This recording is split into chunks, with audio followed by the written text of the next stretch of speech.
filled out backgrounds are the boat, the NPCs on the boat, my guy, my dog, and gone. Well, that's because you guys care about what you're doing here. Well, hey now. In J- Okay, I'm getting to it.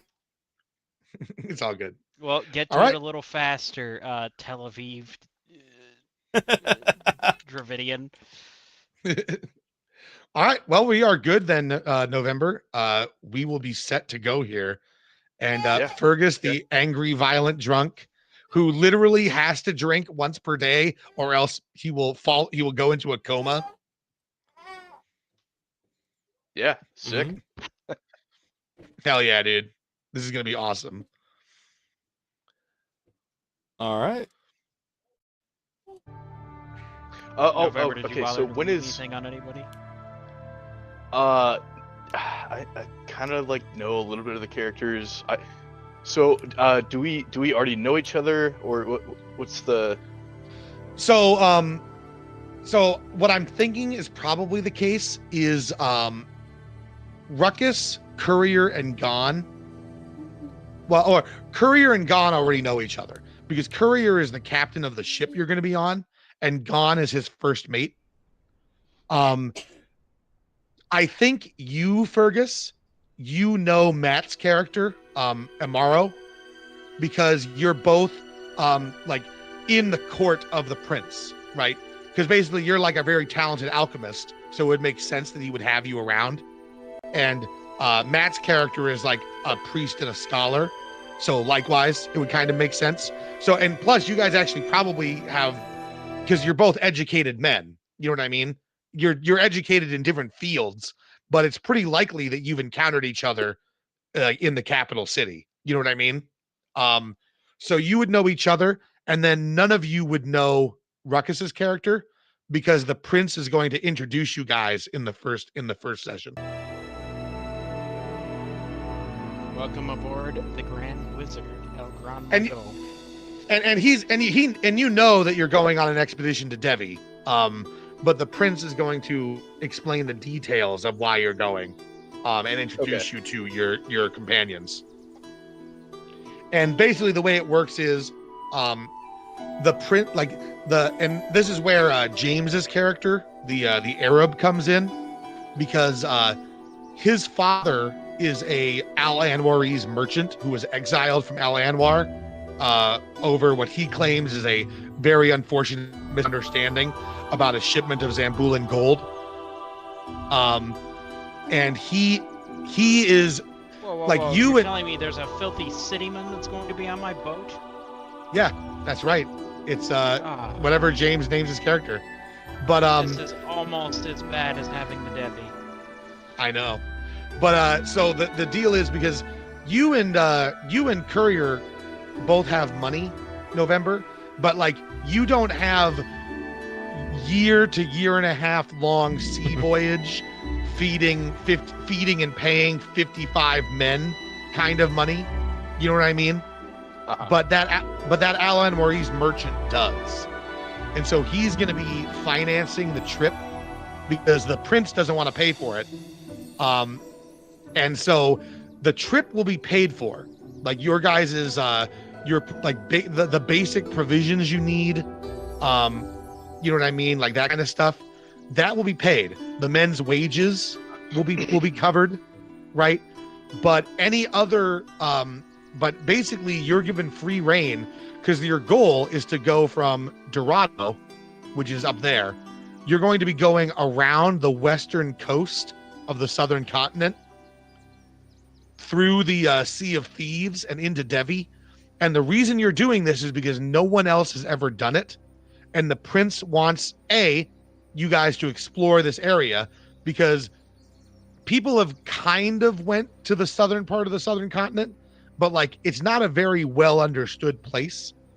And he wants you to basically map it out, figure out if there's any good trade resources or anything down there. And then when you get to Devi, there's 2 points. One, he wants you to investigate the disappearance of the guy he sent on the land route. And 2, he wants you to see if the rumors of them having a philosopher's stone is true. Okay. Yeah. And so the idea is once you get to Devi, and you figure out the what happened to his last agent, and if you can like the primary goal is to figure out what happened to his last agent. He also wants the Philosopher's Stone, but he already lost one expedition, so he basically is like, look, if you can't find it, you can't find it. You know what I mean? But that is the secondary objective. And then if you get there, then that means you are pretty much good to go back. And like you could just and probably potentially an easier way of getting back. The problem is getting your ship there, because you could go to Zora and then go by land. But the reason that he's having you do this whole like rigmarole of the sea trip is because the city-state of Zora charges exorbitant fees to use their ports if you're not one of their men, right?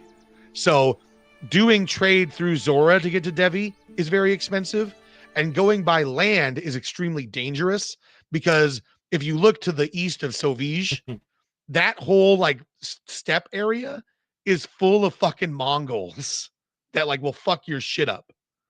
Like there is no Silk Road, right? Like that whole region is like just super dangerous, and it's the only way in because there's no mountain pass on that southern coast there.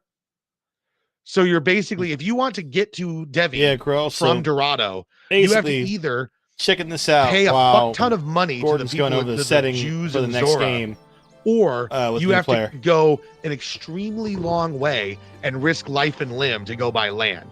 So he wants to get a sea route going because he's thought about this, and he's like, well, we're the westernmost country. We could potentially, reminds me. Let me set things up. We could potentially charity stream take over that whole western route. This is the if there's anything there. Pro White Podcasters Need Money charity. And the reason no one's done this before is because the ships of the time are not super sort of super durable, the Philosopher's because Stone these is like the 10th century, so everything is clinker built, which means they leak a lot more than like 14th century ships, and they suffer a lot more damage from things like barnacles. So it's Philosopher's Stone so is it's a dangerous journey.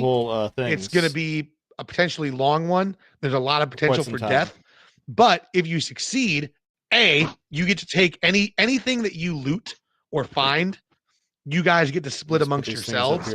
And B, if you succeed, the prince is willing to give you guys lands and titles. Sweet.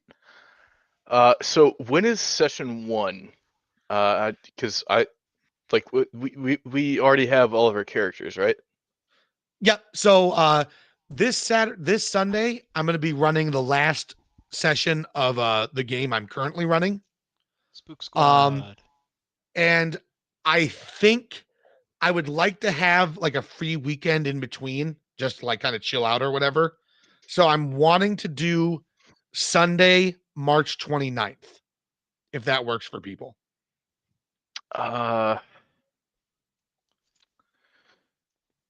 Yeah, so okay, I have a 24-hour shift on the 28th starting at 9 a.m. So 24-hour, hot damn. So would the 5th work better? What was the time again for these? It'd be like 6 p.m. my time, so like 3 p.m. your time. And the problem is we can't really switch it super much because we've got Ruckus on Eastern, and we've got everything from Eastern to Central to Pacific. Oh, you know what I mean? So it's like 16 my time. Yeah. Okay. Yeah. So you're Central. So yeah, that'd be 3 p.m. my time. Yeah, the 29th works. Yeah, that's fine. I get a 3-4 hours of sleep, and yeah. You're an Alaska? Yes, I am an Alaskan. You're in Alaska. Wow. Okay. So then we will shoot for the 29th. And like, look, if something comes up or whatever, or like if you're like really fucked up and like can't focus or whatever, I have no issue postponing. Like it is what it is. I know how we're like. I won't blame you. Like it's work is important and like lives come I'll first. blame You know what I mean? I should be fine. I should be fine. Okay. I'm a bad person. I mean, And I'll then the blame only you. thing that I ask is that and I'm not accusing you of anything. I say this just in general. The only thing that I ask is that people limit their alcohol consumption while playing, because otherwise I never drink more than like a We six-pack, have dude. had people who were so hammered they literally could not follow along. yeah, that's and it's just and it's like I've had that. I've been running games since I was 14 years old, and like it's one of my like personal rules, and it's not because like I'm against drinking. It's just literally like guys don't notice how much they're drinking while they're playing, and then suddenly they're trashed and being retarded. You know what I mean? Yeah. No, I get it, man. I have been in that situation before. Who do you follow? with- The king. What is his name? The king. Is he strong? Yes. Yeah, there was a silly situation that happened as a result. But yeah, that's no worries. So yeah, we're fucking set, dudes. I will admit, I am probably gonna hit the sack here. I still 'Cause I gotta think work that tomorrow. poor thing for the ship. Why is Um, the ship in Zambula? because fuck you, that's why. Now you're in Shulkus. Deal with it, nerd. That's not even the water. Yeah, go fuck yourself. Yeah, you're gonna get raped and murdered by Turks. How does that make you feel? Oh fuck. Ew, Turks. Yes, Not if I do it first. there's a lot of raping. There's a lot of Well, killing. at least they're not Debbie. So, I'm thinking maybe the hospital for the boat. Would that make Wouldn't be bad. sense? having a medical facility would not be a bad idea. Yeah, fuck it. You do Hospital. you do for have boat, the, you ship's do doctor. you do have the you do have the priest who has healing, but admittedly, one guy for 50 dudes isn't necessarily the best idea, you know? No, we need to Yeah, have let's a go with nurse. the hospital. Ship's doctor. Yes. Oh yeah, I forgot, by the way, so Courier has a ship November, and the ship is they have rules for having like a player stronghold. And so what I've done is normally the stronghold is supposed to be like a castle, but the ship is going to be your guys' stronghold because it's like your mobile base. And it has a ship's locker, which the thing that it can do is that basically if you need like a basic item, like, like rope or something, you can just get it from the ship Or and like you don't my have to buy 30 it. daggers. Yeah, and you don't have to buy it. It has they upgraded the crewmen so that they are better fighters, and it also has a vault that can be used to store your treasures and valuables. And now it has a ship's doctor for healing people with. So that also results in a few NPCs. So for one thing, there's the sailors, which you guys, I mean, they're under Courier's command. So in theory, you have up to 50 men that you can throw at a problem. I had no idea I could use the sailors like that. Holy shit. Oh Okay. yeah.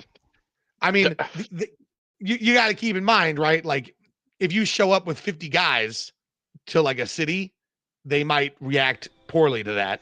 You know what I mean? It's not an army. It's only. I just yeah. like the idea of getting cornered at the docks and then I just whistle and oh merry men and then a bunch of dudes come off the boat. No, which is totally legit. Like, listen, like this is, at that point it would probably result in them like there's no way that we could do like the turn-based combat with 50 guys. You know what I mean?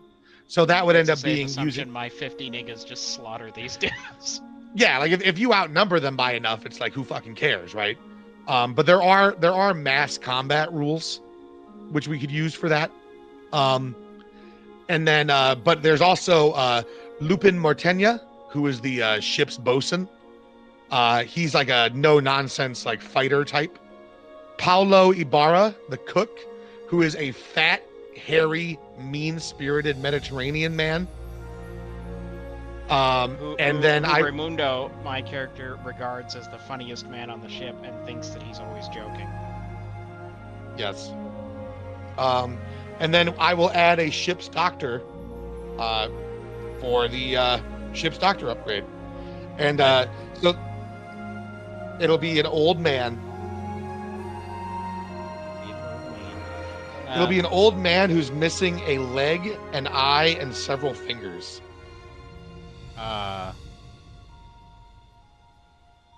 November, did you notice the joke in my character's name? I did not actually. His name is Raimundo Sesam. His friends call him Ray. He's Ray Sesam. Oh. And then the ship is called El Gran Mago, the Grand Wizard. Yes. Yeah, Courier gets to have that this time. Last game, Ruckus was an old man named Nicholas Gurman. His friends call him Nick if he has friends. Old Nick Gurman. Yes. Yeah, so we are going to be all set.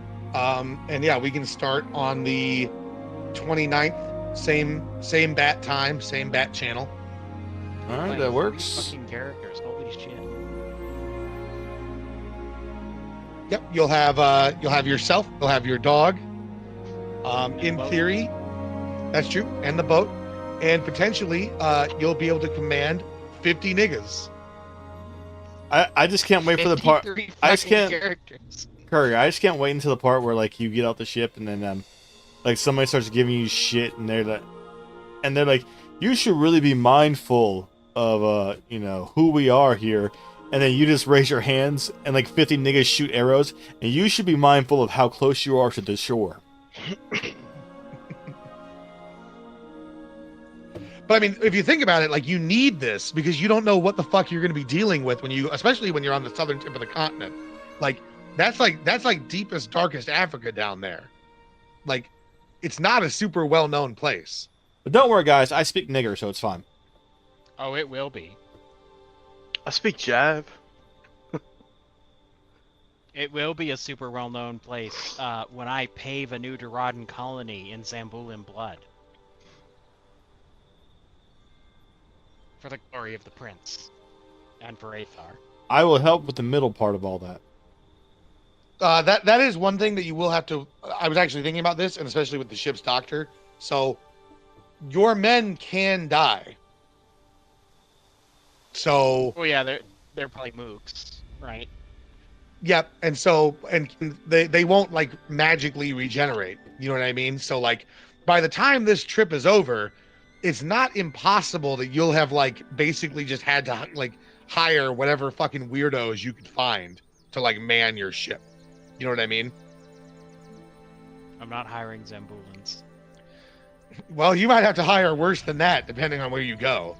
The only perk of hiring a Zambulan is that they're too fucking stupid to understand that they get paid for work, which means you don't have to pay them. But yeah, like realistically, what probably would happen is that you probably wouldn't have to pick up anybody in Zambula because it's so close to Dorado. Like Zambula, I would imagine your first stop would probably be Zambula or Kemet.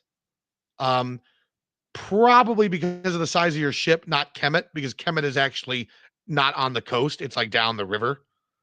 So you'd probably want to stop in Zambula first, because that would be, let me see, from Dorado to it's let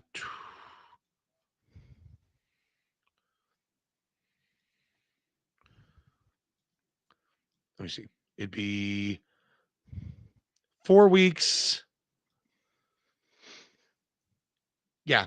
It'd be like it'll take you like a month and a half or two of sailing just to get to Zambula. So So to stop there for their weird nigger food. well, because for one thing, right, like after a month and a half or so, like I don't know exactly how much food you're going to be I- able to store on ship, I but you probably aren't going to be knew able I to should have store it. went for self-sufficient. I fucking knew we should have went for self-sufficient on the damn boat. Well, I mean, it's like well, again, it's like, I mean, you'll be able to fish and stuff, but it's like there's just no there's no realistic way with the technology of the time that you could make a ship of 50 men self-sufficient. It's just not possible. Well, no, but you could have like an herb garden and a planter box or something on the I mean, deck.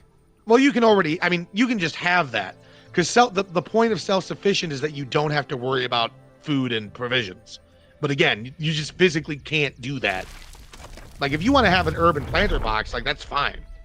But it's like you just can't, that's not enough to feed 50 men. You know what I mean? I just realized that I had the same amount of crew that Cotton Hill killed. Yes, that's true. He did in fact kill 50 men. Somebody fucks with me at a port. I don't think you understand. Understand what? I have 50 men. And so we've got the And then the ship's gang doctor. rape starts. Incredible. Yeah, all right, boys. I'm gonna read over the lore before I head to bed. So I'm.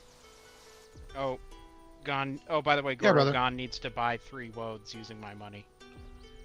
Okay. We can do that. You niggas buying all I- this shit. Meanwhile, I'm rolling around with 0 money. All right, November. It was good talking with you, brother. Yeah, man. Yeah, I'm gonna read over the lore and. Yeah, dude. Oh yeah, Later, guys. it's gonna be a fun game. We need to get the Jokazoid in here. He's having technical difficulties. What? That was from way before, dude. No. That was from 5:30. That was from 5:43 p.m. Did he get in here? He did. He wasn't able to like log in because he had some shit he had to do, but he talked about it with I built his character all for him already. And I talked it over with him as I did it. Alright, did you get ranked up a season and all that? Yeah, he's all done. Alright, good. He is a he speaks Alan Warese, Bushman, which is good. That means he speaks the southern nigger languages, Duradan and Verkari.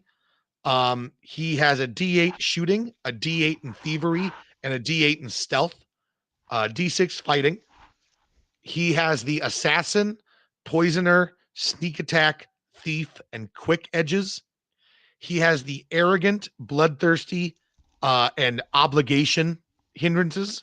The obligation being to his father, Emir Al-Khabab. Mhm. And then he is armed with a garrote, a sword, a dagger, a composite bow, and a blowgun. Holy shit. Nice. And then he This is nigga's just like the man of all weapons. he's wearing he has cloth armor. To be fair, I'm assuming he probably doesn't carry the blowgun with him all the time. You know what I mean? And a garrote is like a piece of metal wire, like it just fits in your pocket. Yep. So it's really not that many weapons. Well, it's a sword, a just the dagger, and a fact that bow. he's trained with so many things. Like, holy shit. Well, I mean, garrote, swords, and daggers all use fighting, and blowguns and composite bows use shooting, and blowguns use athletics. He's got cloth armor. He has 2 things of wyvern poison, one dose of assassin's brew, and 2 doses of green slime extract. he and that green slime. That's right. Mhm. And he has 54 silver pieces left over, and he has 20 arrows and 100 blowgun darts. So he's all set for those. The blowgun is basically useless as a weapon because it does D4 minus 2 damage, but it doesn't really matter because if it hits the target, it like it's mainly used to apply poisons. Like that's Mhm. literally it. Yep. How did we get Gon's woads using my money? I will do that now, actually. So let me see. So Raimundo has how much money left? I didn't know if you had gotten the other character done because I didn't see him in the characters tab. He should be there. He's listed as James. Nope, I did not see it. Oh, that's because you don't have any ownership rights. There you go. Now he should pop up. Oh, there we go. All right. Yep. And let me see. So you wanted to get how many woads? Gon needs 3 of them. Okay. Woad. And woad is 30. So 9. So Be like 90 silver, wouldn't it? yeah. I'm just trying to check because you were converted from you've got 8 gemstones and 2 gold coins. So I'm trying to just do the math here real quick. Because a gemstone is 100 silver. So 90. I do love how everybody on the ship, it looks like, is able to speak it to Rod. Oh no, our 7 priest gemstones, isn't. 10. Here, let's see. So The priest should be. He speaks Clovian, Devi, Kemet, and Virkari. So I'd be down to 7 gems, 2 gold, and 10 silver, and 10 silver could be That he didn't put Duradin because it's his native. He was mistaken about the Virkari being a native. Ah. I'm gonna fix that for him. It's going to be funny that literally I'm gonna be the only one who can speak Duradin. Yeah. Everybody's gonna be shit talking to me. I'm gonna be like, well, fuck you and your bullshit made up language. But sorry, what were you saying, Courier? I got distracted. I believe it is 7 gems and 3 gold I'm down to. Because 10 gold is a silver, right? Or 1 gold is 10 silver? Yep, that's right. So yep, that would be correct. Okay. And then Bjorn will have 3 woads, which will put him over his carrying capacity. But in theory, he will use one of the woads and it will not matter after that. There we go. Mm-hmm. All right, so for our entire crew, we've got 1 priest who wants to go on a missionary trip to one of the most, if not the most evil place in the world. We have an alcoholic Scottish alchemist, quote unquote. So far, his stuff works. We have a Far Eastern assassin, some ninja. What up, my ninja? Near Eastern. He's Near Eastern. He's only from Al Anwar. All right, so what up, my ninja is correct in this case. And let's see, we have a Viking berserker and a Spaniard captain who will probably get along very well with the priest. And then you have a borderline psychotic Devi who literally just does what he knows, which is fight, fuck, and kill. Not necessarily in that order. Listen, okay, there's swimming and then there's the rain. You ride at the back of the boat at the other end of 3 yards of rope. Because the actual back of the boat is my quarters, and you ain't going anywhere near my quarters. I think we're probably going to have it where like the ship's cook is rude to me, but I misunderstand it as him being polite. So like every time I go to hang out with anybody, I think it's polite and a compliment to spit in their food.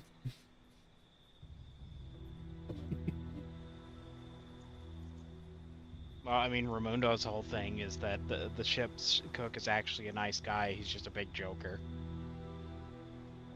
Yeah, he's really committed to the bit.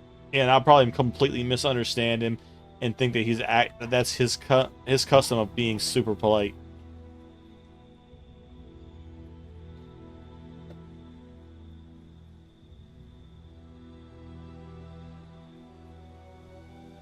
Or we could roll for me to find out. I mean, I only have a minus, like, what, 6?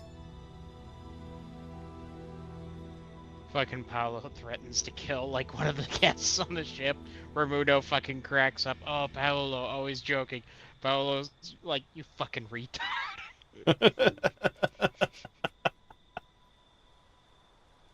Meanwhile, Ramudo just over there, ja ja ja ja ja.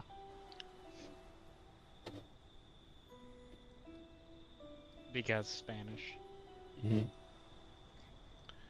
Wait.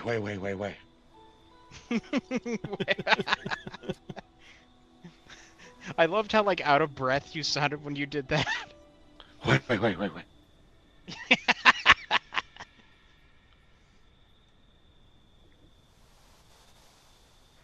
Tell you what, guys, you gotta try this Yeah. stone simulator. Oh yeah. Oh yeah, so peaceful.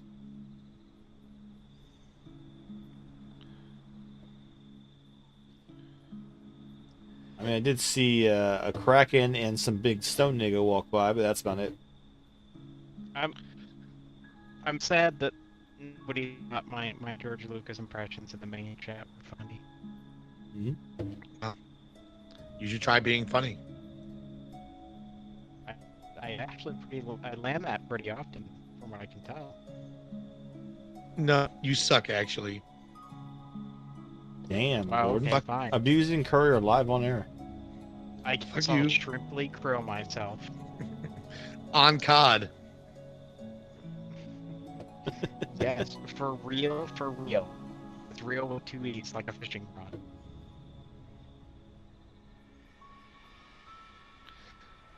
That is gonna be hilarious. Okay.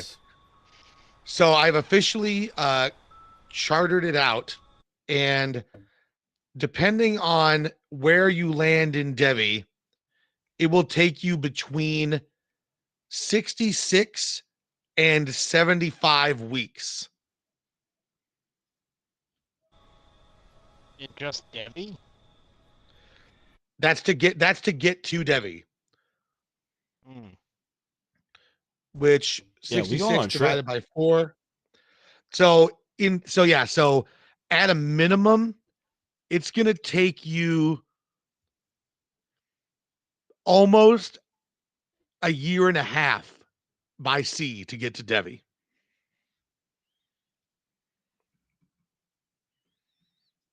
Hmm.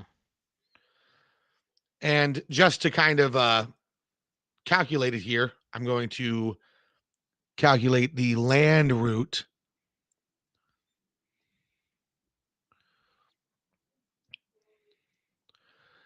So in theory, the land route would take you only 45 weeks. So in theory, going by land, you would save like 5 to 6 months of travel time. But that also does not include the fact that you would be going through mountain passes and also having to slog through jungle and swamps.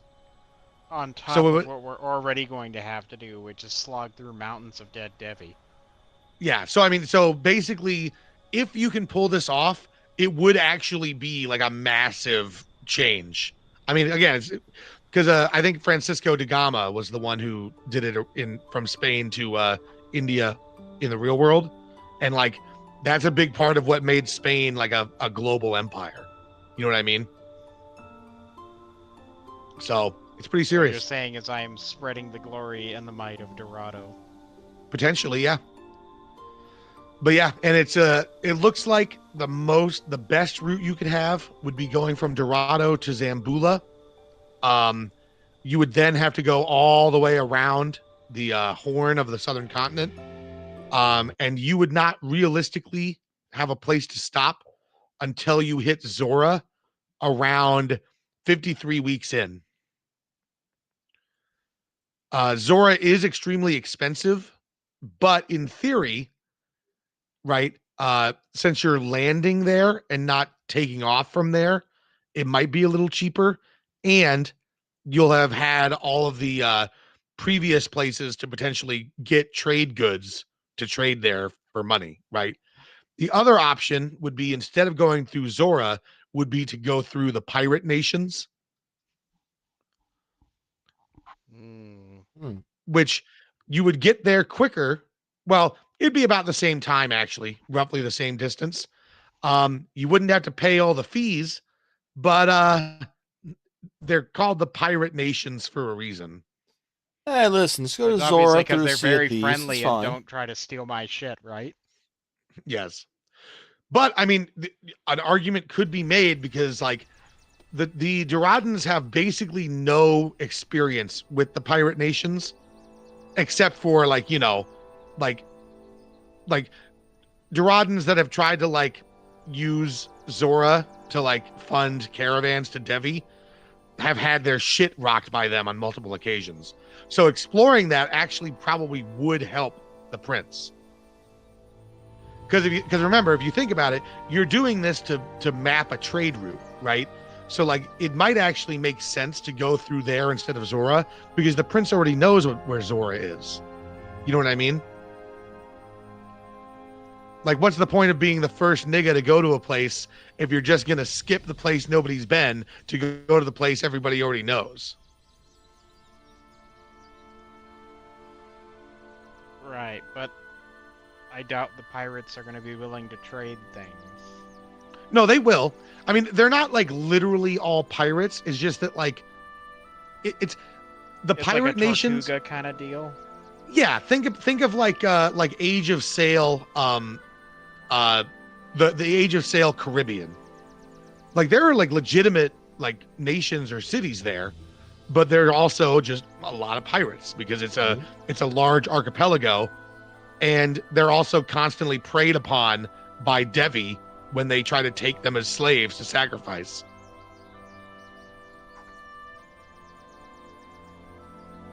And besides, I mean, the thing with pirates is, even they can rob a place. Like, look at all these nice fine silks and all that. It's like, cool. We can't eat, and normal ones can't fuck silks. So, you know, we gotta trade this for shit. Yeah. You can't drink Well, silk, that's for sure. I think one of my big negotiation points with the Pirate Nation people is going to be that if I'm allowed through here, this will establish a trade route, and that means Dorada Navy potentially coming and destroying the Devi as Athar intended. Which is hilarious, because you have no fucking standing to make that argument, but that's exactly the kind of bullshit that like a first-time European explorer would totally do. These niggas don't know. Hell, I don't know that. Well, yeah, they I'm don't with know. you. I could be right. I don't know that you're full of shit, and I'm traveling with you.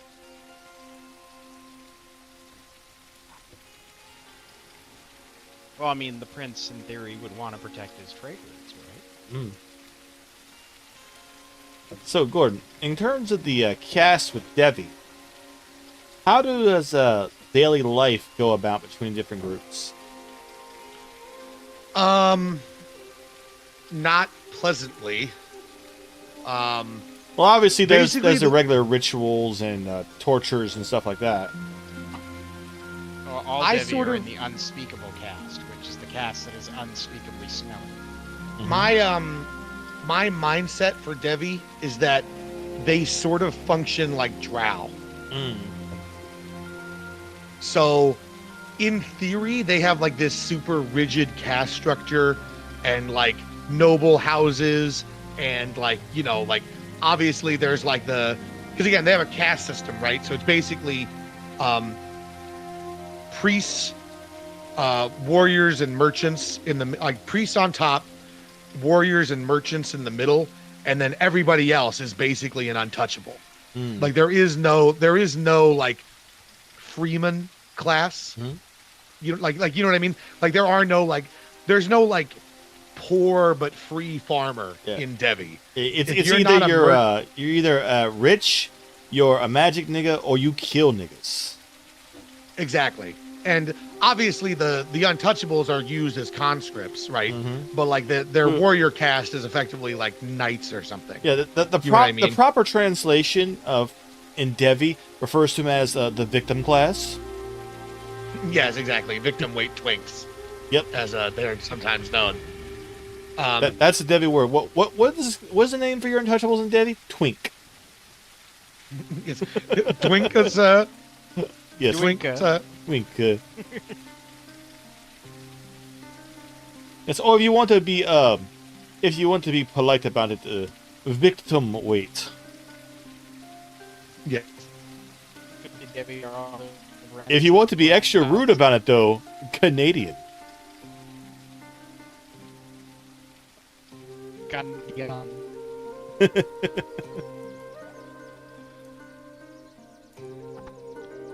Thank you, Pop. Very cool. I love being able to hear my friends.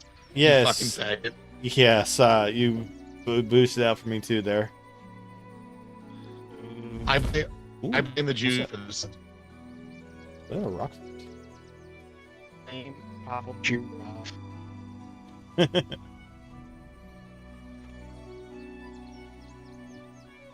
Yeah, I'm just trying to think for the backstory. What like obviously he probably come from the warrior class, but what did that actually entail him doing on a regular basis? Smell like man.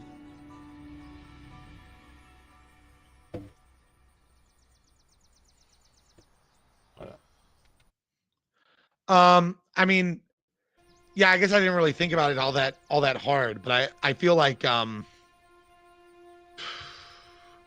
so he is a warrior caste Devi then? That's the thing is, I don't know. I mean, I guess he could. Well, I don't know how he could be a priest class when he is that dumb. Yeah, he couldn't do that.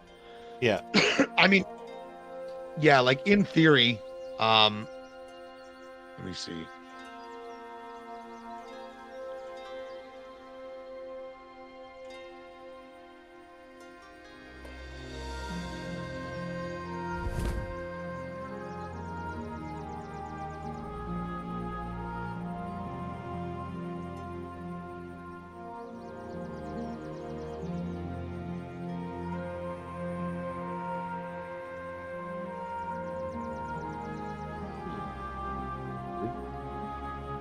I'm gonna run it through Grok real quick, just because it's kind of a complicated subject, and I want to see if I can have it synthesize some shit for me to like help me out here. Yeah. So I'm gonna let me see. So I need a caste system: priests and kings at the top, warriors and merchants in the middle, everyone else basically enslaved at the bottom. I want it to be. You should probably include that it is based off of a mixture of Hindu and ancient Aztec culture. Yep, I'm actually using the same prompt that I used for the gods. Ah, okay. So yep. So it'll remember all that. Okay. Yep. You should also tell it that you want the caste system to smell very, very bad because it's Yes. Listen, we smell very, very good because of all the spices.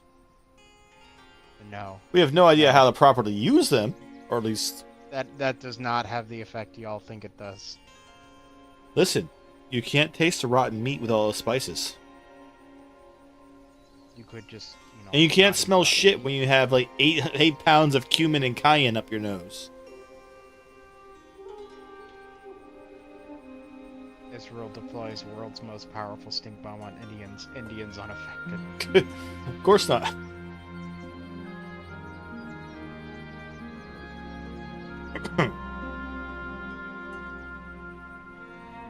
That's gonna be awful if that ends up being the case. I go back to Devi after having spent so much time away from it, and my nose isn't constantly clogged with spices, so I actually smell what they smell like.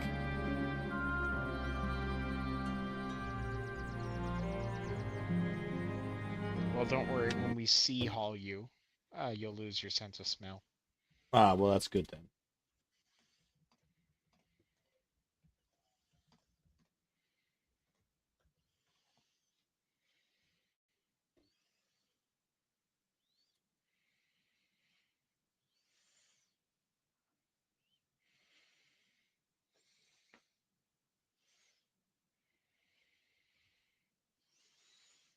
Okay. In Devi, the caste system, known as the Varnas, is a grotesque parody of ancient Indian social order infused with Aztec blood debt rituals and the infernal pacts of the pantheon. designed to perpetuate eternal strife where the gods' whims justify arbitrary tyranny. Society teeters on the edge of chaos. Laws are enshrined in blood-scribed codices, but enforced capriciously by diabolists who interpret omens and sacrifices to favor themselves and their allies. The powerful flout rules with impunity, while the weak are crushed under draconian edicts. True anarcho-tyranny. Within castes, crab bucket mentalities prevail. Betrayal, sabotage, and ritual duels keep individuals from rising too high, as envy is seen as a divine virtue. Ascension between castes is possible but rare, requiring a soul-flaying rite where one offers a superior's hearts to the gods, often sparking vendettas. The system demands constant tribute in blood and souls to appease the pantheon, uh, where victims from lower castes fuel the empire's cosmic engine. Untouchables are harvested like crops for sacrifice, while higher castes compete in gladiatorial games or intrigue to provide the purest offerings. This creates a web of resentment. The castes nip at each other's heels through espionage, poisoning, and demonic rituals, ensuring no group dominates unchecked. And so the apex castes are the diabolists and the autarchs, so the priests and the kings. These two intertwined elites form the pinnacle, ruling from obsidian ziggurats adorned with flayed banners, wielding absolute power but fractured by internal cabals. Laws here are fluid. Divine revelations can rewrite edicts overnight, allowing tyrannical whims while ignoring their own excesses. And so you've got the diabolists and the kings basically like having like a two-headed rulership. The intercaste tension, priests and autarchs constantly undermine each other. Priests through curses, kings through various edicts and blockades, creating a balance of terror that prevents total collapse. The median castes are the myrmidons and the merchants. These form the empire's sinew, handling warfare and commerce with a veneer of order masking brutal competition. They pay tribute upward in gold and victims while exploiting the bottom castes. Laws here are enforced unevenly. A warrior might be flayed for minor insubordination, while a merchant bribes their way free. So the Myrmidon warriors are the military backbone, bred for endless campaigns and gladiatorial spectacles. They incorporate Aztec eagle and jaguar knights, wearing feathered helms etched with various runes. They hunt lower castes for sacrifices, earning rank by the quality of the hearts offered. Commander's caprice dictates promotion. Today's hero is tomorrow's victim if they outshine a superior. Warriors sabotage their comrades' gear or spread rumors of cowardice to claim glory. Their privileges include armor forged from demonic bones, the right to own mid-tier slaves, and participation in blood games where victors ascend via ritual cannibalism. The guys from Advanced Cannibalism, how do you know? Oh, damn it, I forgot where I was going with that. And then the merchants are artisans, hoarding wealth through monopolies on infernal artifacts and slave markets. Blending Indian commerce with the Aztec merchant spies, they conduct espionage under the guise of trade, smuggling people across borders. They fund sacrifices by auctioning untouchables, invoking the gods for greedy packs. Laws against usury are ignored for the elite, but they are used to crush small traders. Internal strife. Merchants bankrupt rivals through demonic curses or rigged markets, pulling each other down in envy-fueled feuds. And their privileges include caravans guarded by bound spirits, opulent bazaars, and the ability to buy indulgences from priests to avoid being sacrificed. And then the intercaste rivalry here is the warriors raid the merchants, and the merchants inflate prices to starve the warriors. So basically, like, the warriors presumably will do like protection rackets on merchants if they can get away with it, and the merchants respond by fucking them over when they like are desperate for arms or armament. And then the last is the abyssal caste, which is the enslaved untouchables. Farmers, laborers, outcasts, everyone that's not included in the previous lists. They are treated as chattel, and their suffering is a divine offering to the pantheon. Um, and they're literally bred like livestock for the altars. Mm. Um, Bound to eternal toil, they till blood-soaked fields and build ziggurats. Their lives forfeit at a whim. Uh, there are mandatory flower lotteries where victims are chosen for heart extraction uh, to renew the cosmic energy of the empire. Laws are tyrannical. Even breathing near a higher caste can invite a flaying. Yet enforcers often ignore crimes among thralls just to encourage chaos. The crab bucket mentality here, serfs betray their kin for minor favors, like reporting disloyalty to win a day's ration and perpetuate division. They have no privileges. They're vessels for possession, fodder for experiments, and their children are sorted into sacrifice grades at birth. Mm. And ascension from here is mythic. A thrall might slay a superior in a rare uprising rite, but success usually invites mass reprisals. This caste system fuels the Empire's diabolic engine where chaos breeds innovation and tyranny. New rituals emerge from betrayals, keeping society dynamic yet oppressive. So yeah, that basically kind of explains it. Like, again, it's like they're Indians, right? So it's like they're constantly lying and scheming and fucking each other over. But if you're caught, that's actually the real problem. Mm-hmm. Yep. All right, makes sense. Yeah. Basically, he's just a warrior. Yep. Warrior who was sent out with a merchant caravan, probably as a like get my shit to this place and you get paid. Yeah. And then while there, it's like, oh yeah, well, I'm done with you now. I don't want you to come back, and I don't need you back. And then he probably decided to go ahead and sell him into like some sort of a fighting, fighting ring circuit or something like Mandingo fights, or whatever the fuck there is, Yeah. So he might actually just want to go ahead and be like, yeah, I'm going to find this guy. I'm going to thank him, and then I'm going to rip his heart out. Very nice. Because on the one hand, it's like, okay, you did betray me, so you have to die. But your betraying me gave me all new types of people to kill and ritually cannibalize, in my own way sacrifice to the various gods. So it's all been a blessing. And I will thank you for that by killing and sacrificing you, by pulverizing your bones while they're still in your body, and then ripping your skin off. Wow, you're so real for that.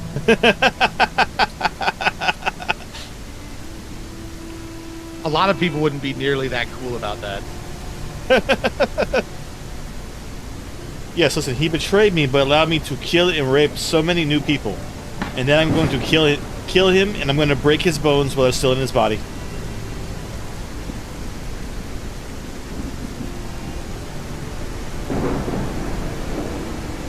There we go. Now everyone has character art. So let me go ahead and update that in the character sheet now. Got the basic idea. Telvitri Damascus.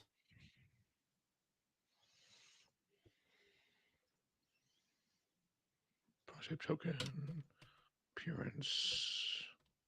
Lock artwork. Ring enabled. Vision 10. Out face. Token.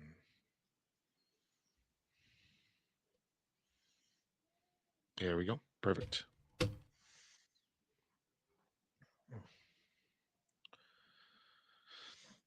Okay. The Grand Muggle.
There we go. So, courier, I have the ship's doctor.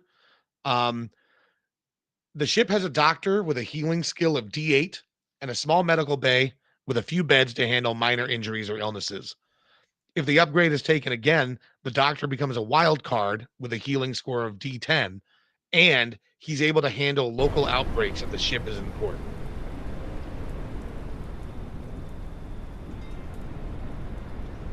So basically, like right now, he's not able to, like, the ship's doctor, like, he can handle it if like a few guys get injured or whatever, but like if there's like a big illness going through the ship, he will not be able to cover it right now.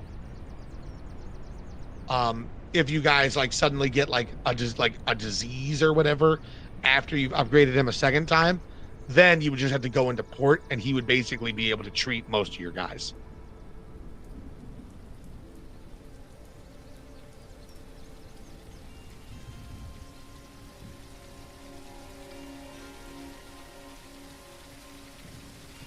But yeah. Yep. Oh my goodness.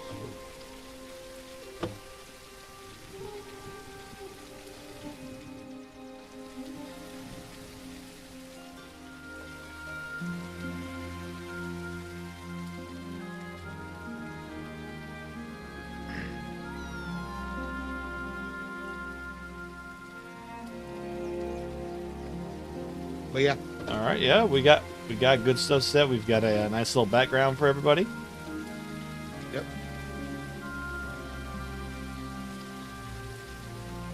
This is going to be a fun game. It's sad we have to wait till the end of this month to do it. Yeah.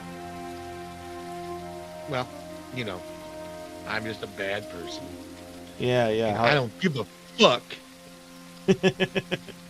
Yeah, no, but actually, all the stuff that's actually been set up, Gordon, I agree. It is it does have the workings of a nice, fun, OSR style setting. Yeah, dude, I'm super stoked. I think it'll be a good time. And like I said, like, yeah, we won't publish this one or whatever, but like, if people like it, like, we can keep going, and then like, it's all we have, and then it'll be kind of nice because everybody will be comfortable with their characters and stuff. You know what I mean? Yeah. And it'll be like it'll go really smooth. Oh yeah, really good. And I was gonna say, I mean, especially once you get the booklet or whatever, or the information together for a booklet. Yeah. Just send it to me, and I can see about maybe finding an IRL table to play it at. I've been wanting to try Savage Worlds for a while, and it'd be easy to go ahead and run a homebrew setting that we already got set up. Yeah, man. For sure. I'm really glad I got this map looking a little nicer too. It's still not perfect. Like if you look really close, you'll see some of the mountains are fucked up. But I like this a lot better than the old Hex map. So I'm pretty stoked for this. Yeah. Well, the mountains don't look fucked up. There's a couple of spots, like if you look like right up between Dorado and Albia, there's like a mountain that's going into the middle of the water, which probably shouldn't. Yeah, that's just like a very slight thing. Yeah, no, like it's like otherwise, like it's pretty much gold. Yeah. And obviously it's not realistic because there's like not nearly enough cultural groups, but like I'm not going to be able to recreate real Earth. So yeah, it just kind of is what it is. And I think in theory, like Dorado is not like one kingdom. You know what I mean?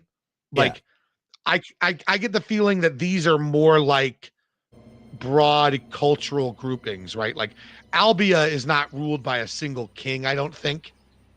It's probably got like and again, none of them are kings because of the religion, but like, these are probably like technically territories. Like what I'm thinking is these were probably provinces under the Vikari Empire. But now they're ruled by like multiple different princes and stuff. I see. Yeah, I mean, especially considering the time period, like, outside of the more ancient ones, there weren't that many actual like proper kingdoms set up. No, exactly. And I think like it's like, and that would also be because since all of these are kind of like broad cultural groups, like Nibelung is meant to be like Germany, Bohemia, Central Europe, right? So like if someone wanted to play like a guy from like the Czech Republic or whatever, right? Like he would just be from a small princedom in Nibelung. You know what I mean? Like I want to play Nibelung that is guy like the guy from Kingdom Come. Okay, you're from Nibelung. yeah, exactly, right? Like it's like Sauvige is meant to be Poland, the Baltic states. So like if you want to be a Serb, you'd be from somewhere in Sauvige. Yeah. If you want to play, you know, like or whatever. Koriv is meant to be like Russians, steppe people, like Hungarians. So you would be like, you know, if you're like a Cossack or whatever, you might be from Koriv, that kind of thing. And that opens it up a lot more. And it's the same with like, you know, like the great cities aren't literally just one city. Those are like their capitals or whatever, but there's probably multiple smaller cities like orbiting them. You know what I mean? So like Meropis is supposed to be like Greece or Byzantium. So presumably like they've got cities that like represent like different, like, you know, maybe there's a city that's kind of like Athens, or maybe there's a city that's kind of like Sparta or whatever. You know what I mean? That's like in its cultural orbit. Mm-hmm. Yeah, I mean, and especially with as it goes on, like, okay, so we got Devi, you know, like very vicious culture. Yep.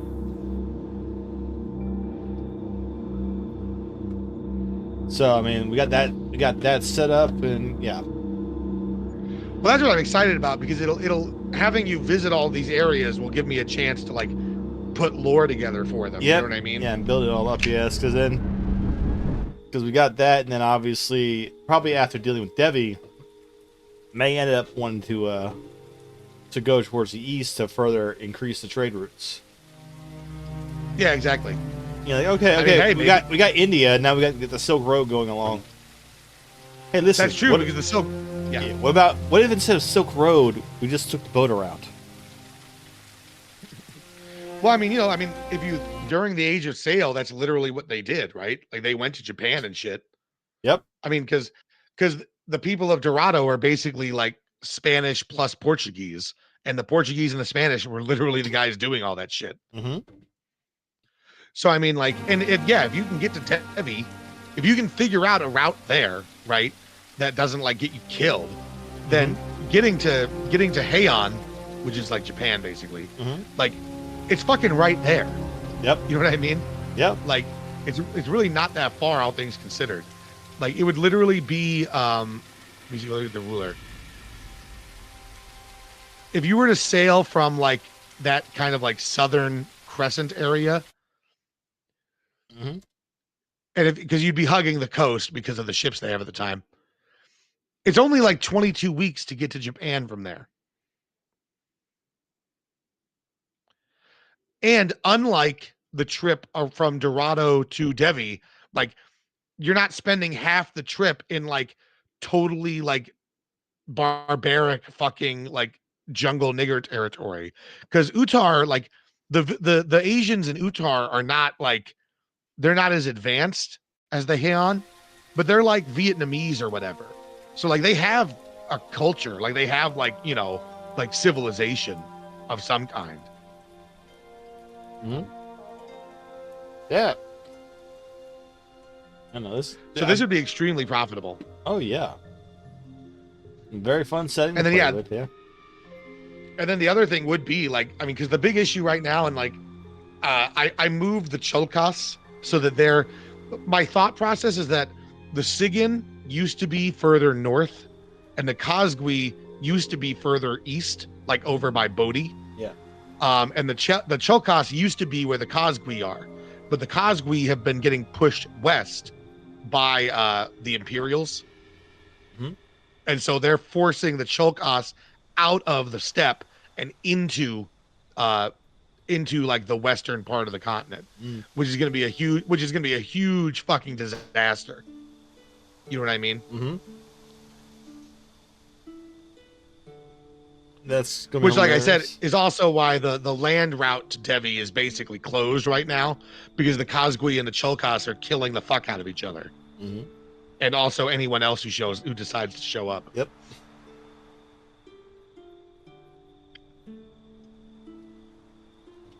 This is going to be lots of fun. I think actually I need to look up. There's I know there's a Savage Worlds source book for sailing ships. Like because there's like a whole setting, like a whole Savage Worlds setting around what was it? Was it 7 Fathoms? What the fuck was it called? Well, there's Pirates of the Savage Main, which might actually be. Let me see, where is that? Yeah, I'm so glad I downloaded the entire fucking Savage Worlds collection from 4chan before it disappeared. Let me see. You definitely shouldn't send that to me. Yeah, fuck it. I'll just it's big. It's fucking let me see. What is this? That's what she said. But let me see. It's big, but fuck it, I can take it. So true. So true. Well, let me see. I will compress it into a zip file. But it's like I think it's at least a few gigs. Well, I mean, so long as it's not bigger than 150 gigs, I can get it on my computer. Let me see. And then I can always transfer it to same thing I keep. 22 gig. Oh, yeah. 22 gigabytes. Now it's not all Adventure Edition. Some of it's like their previous editions or whatever. Yeah. But the nice thing about Savage Worlds is most of it is pretty cross compatible. Mm-hmm. Let me see. Core archetypes.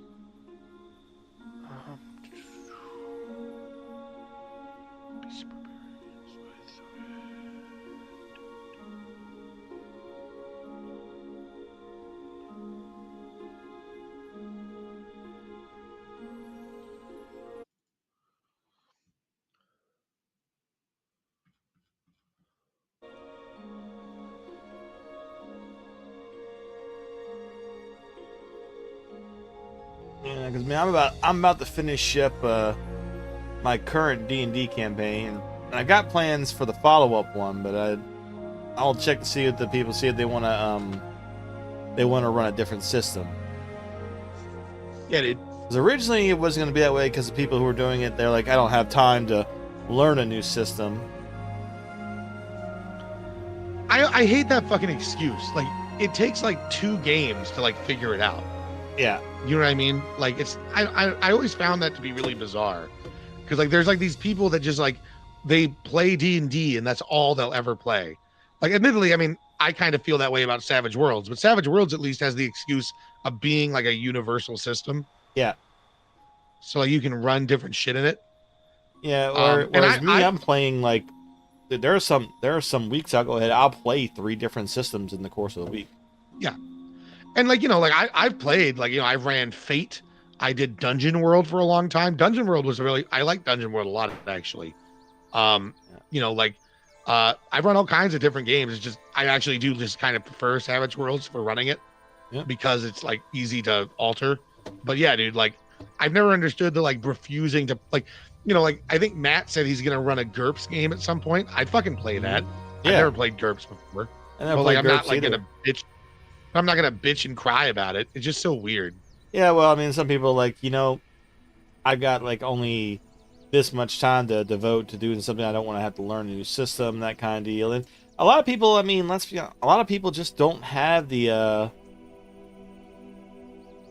mental bandwidth to learn new stuff. I mean, heck, I know some people who play D&D, and all they play are like barbarians, and occasionally they'll play fighters to mix it up because they call on it, because they just can't figure out anything more than I want to hit something and how many extra dice do I get my critical hits, you know?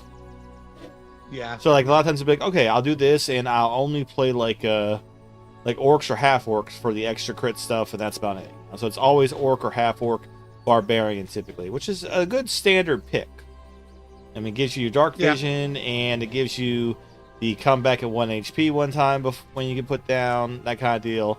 But if I was to ask these guys to like pick up even say a fucking warlock or something, even a hexblade, like okay, listen, don't worry about it. Just put everything into fucking charisma.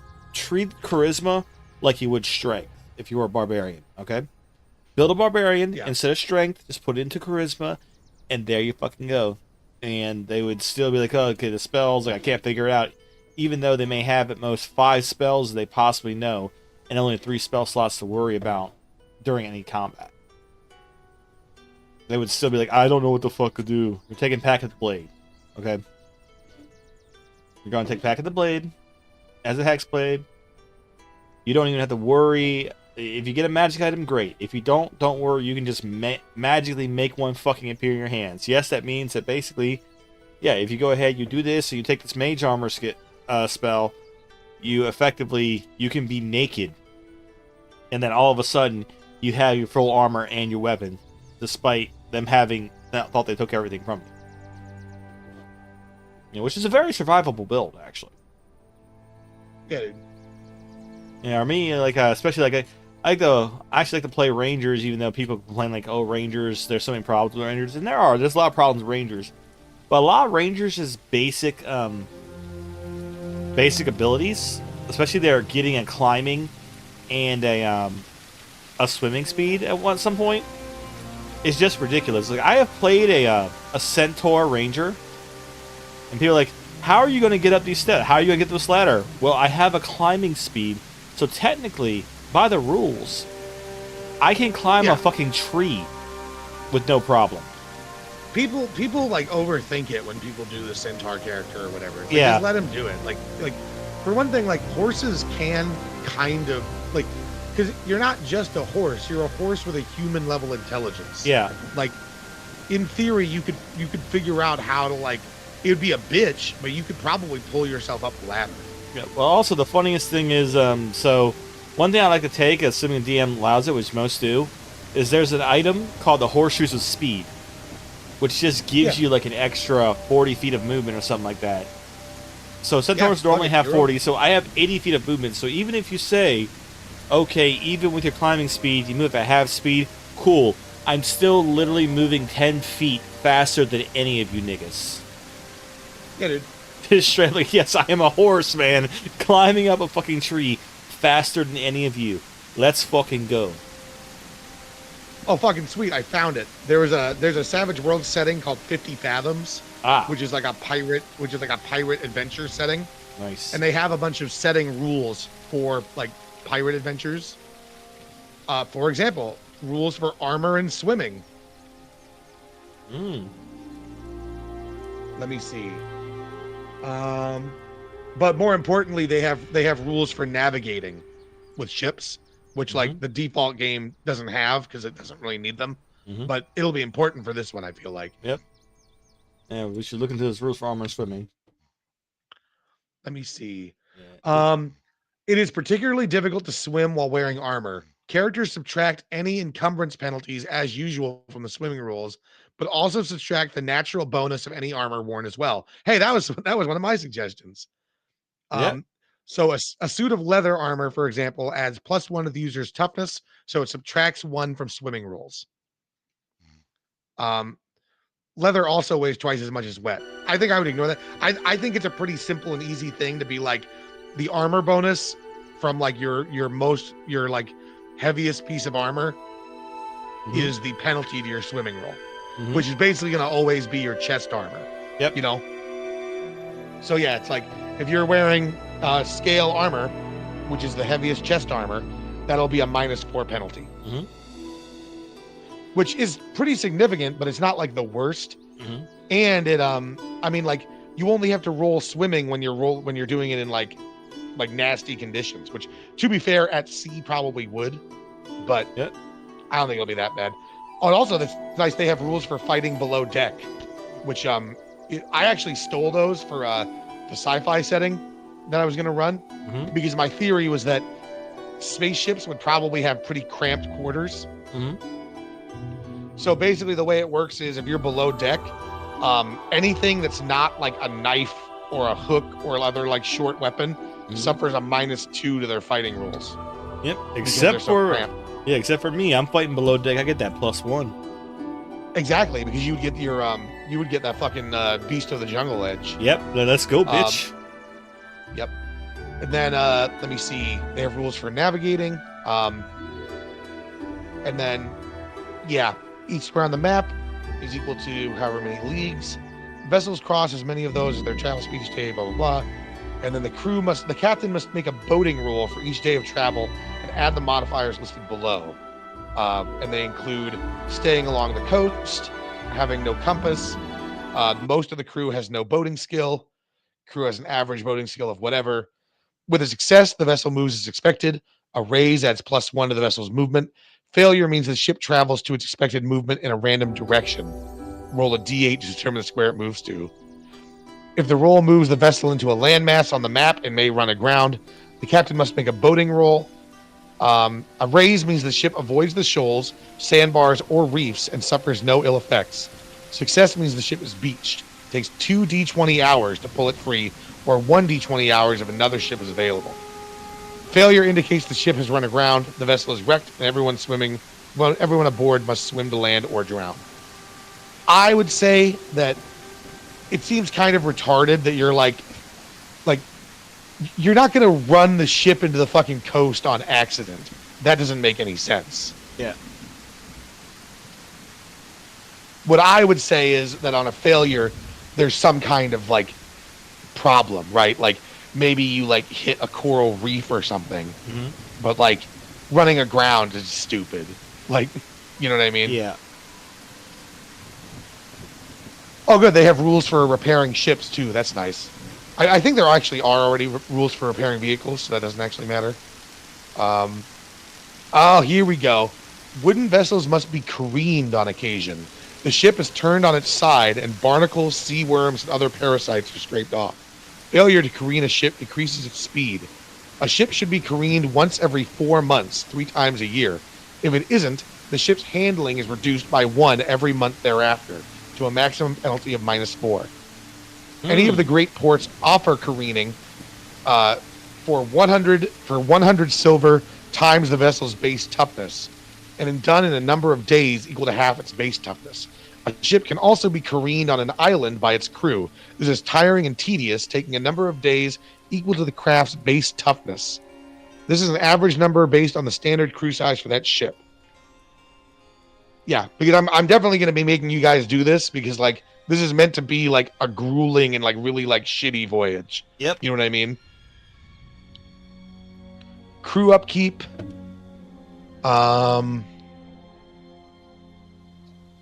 And you see hunger, pay,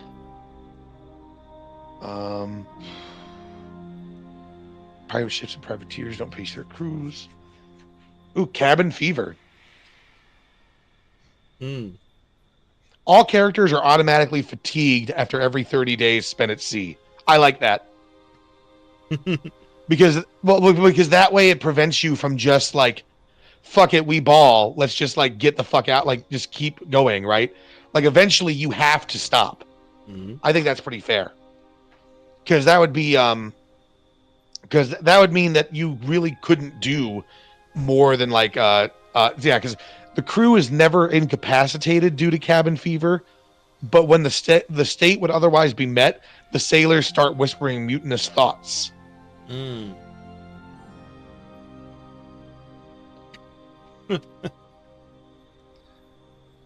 there we go. Yeah, these will be great.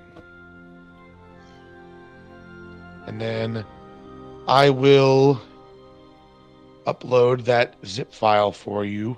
It's a good thing Courier swapped out from Jingoistic. Yeah. Yeah, that way he didn't have to worry about like a -4 to like dealing with people. Oh, did he? I didn't know he did that. That's funny. I think he did, yeah. No, I'm sure he did. It's just it's just probably for the best, all things considered. Yeah, you encourage him to take a driven and obligation. Or obligations, which you yeah. take, yeah. Oh yeah. Yep. Oh, I can't send you the file because it's more than 4 GB. Oh damn! I mean, there's no single file that's more than 4 gigs, right? No. Yeah, I'll work on it and I'll like get it broken up into chunks and I'll get it sent to you. Don't say, Because there's a fuck ton of there's can a you just fuck ton of upload it stuff to a in Google here. Drive? I can try. I'll try Mega. I think I should be able to do it on Mega actually. Oh yeah, that should work. Yeah, I'll get it uploaded and I'll get it sent to you. That's cool. Yeah, there's a lot of good shit on there. Let me actually, I'm gonna upload before I forget. This way I don't fucking lose it. I'm gonna upload this 50 Fathoms rulebook to the documents tab in here. Because Nice. I'm not gonna use everything out of it, obviously, but it'll be a good reference for like, what do I do with this random C shit? Does that have new edges in it as well? It might, but I'm not sure if I'll allow it. It might. It depends on what they are before I'd allow them. All right. I'm mostly using it for the setting rules. All right. But I'll look at it and see if maybe there's any edges that somebody like say Courier Gone might want. no, for sure. Let me see. Actually, now I'm curious because fuck it. I won't go to bed for a little bit anyway. New edges, page 21. It's only 50 pages too. Like it's like a very like simple. Mhm. Arcane backgrounds. Hey, well, That's a fun. That's a fun setting rule. They have a rule that during character creation, your hero may take one seasoned edge. He must meet all of its other requirements, but he doesn't have to meet the rank requirement. Which actually, that was a setting rule that I've used in I've used that in a couple. Oh no, wait, that's a setting rule in standard Savage Worlds. Actually, it's called Born a Hero, and it lets you ignore. I don't know if it's just one. I think it lets you ignore rank requirements during character creation. You still have to meet like all the other requirements, but like I think there's a legendary edge called Sidekick that just gives you like a novice character to have as like your buddy, and so like in theory you could take that because you have Born a Hero or whatever. Let me see, Kraken bone, sword, and armor, but you have to be a Kraken for that. Natural swimmer. He takes to water like most. Natural swimmers add +2 to their swimming rules, +1 to their swimming pace, and can hold their breath 50% longer. So it's kind of like the sea wolf edge. Yeah. Admittedly, the sea wolf edge doesn't let people hold their breath, but like, I feel like the swim speed more than makes up for it. Yeah. Close fighting. Close fighters move inside most weapons' reach, adding a bonus to his parry equal to the enemy weapon's reach +1 for that particular foe. The Fantasy Companion has that too. Oh, does it? Yes. Yeah. Improved close fighting. Dirty fighter. Yeah. Yeah. Leadership I edges. was thinking about might take Dirty Fighter as my my next edge. Courier was actually thinking about going into the leadership edges, which would make sense given he's the captain or whatever. Yep.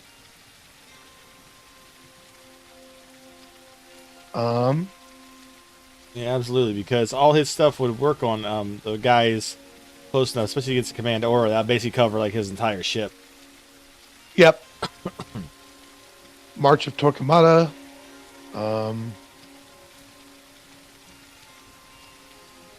Merchant. Rope monkey.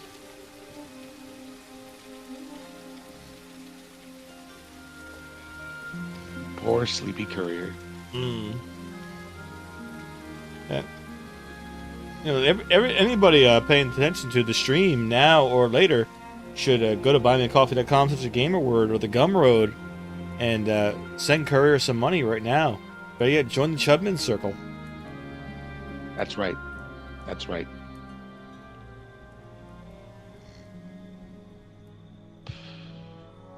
I mean, this is a charity stream, called Pro White Podcasters Need Money. So true. They do need money. Mm-hmm. We need money, folks. We do need money, folks. You know, I got like 9 children to take care of. I mean, and listen, if you like the podcast all this time, like, you know, Courier's been the one doing all the work. Do you really think I have time to, you know, actually do any sort of research at all when, or figure out what we're going to talk about? When I got these children to take care of and all the other shit I'm doing? No. I spend all my time bugging Gordon about Savage Worlds games for in the run, you know? So true. Which, I mean, I also do need to go ahead and grab, like, all the Foundry stuff, like I said I would, like, well over a year ago, but, you know, time and money, people. Like, listen, y'all want me and Gordon to be running more games. We need that money.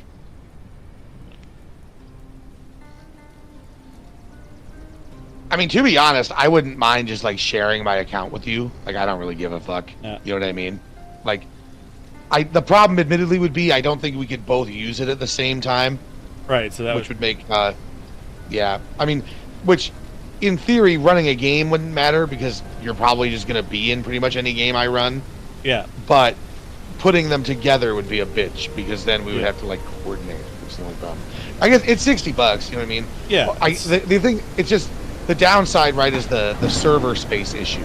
Like, having to pay for that.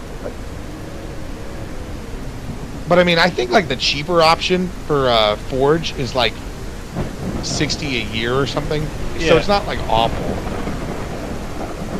Oh yeah, no. This year especially, like, dude, like, I'm looking at that Crimson Desert game, and I'm thinking, like, oh, I might want that.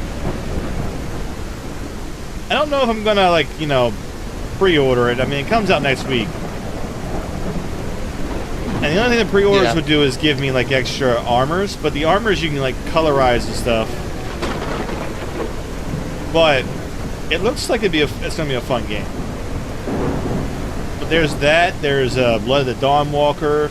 There's Outward Realms. You know, there's a number of games coming out this year. So I think that while the last year or two has been like some shit for gaming, I think this year is going to be pretty good. Like, we're going to see, like, the rise of, like, indie, like, actual good indies, as opposed to last year's fake indies crashing. You know, Concord, Highguard, Ex-Voto, the Dyke Knight game. Which, the reviews for that do not look good.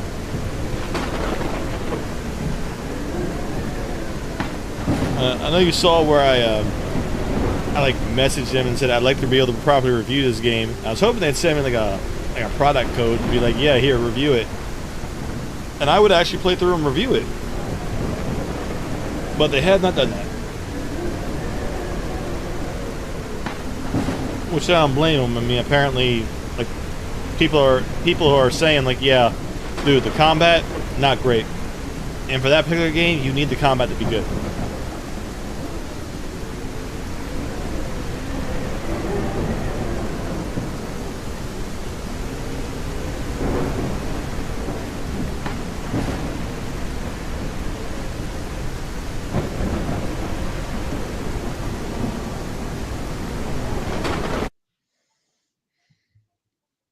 So, let me pull up this thing I am looking at.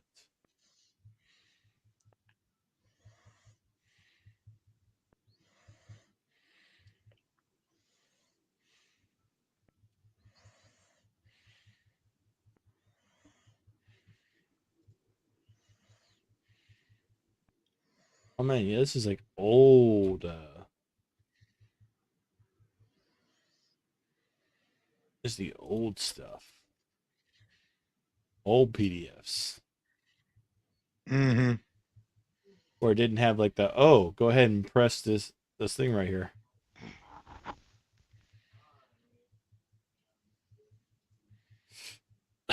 Did you look at the description for Garrulous Hindrance?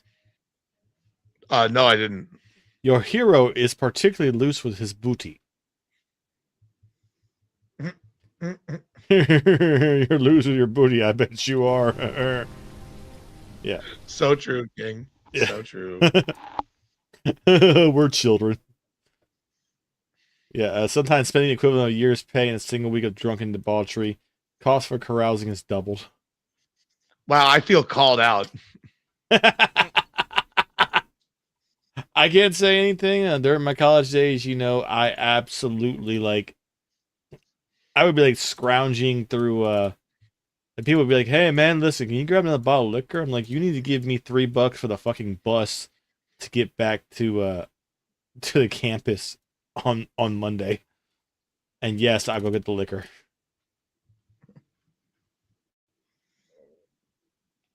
I like how most of the hindrances are just like missing limbs. Fuck yeah.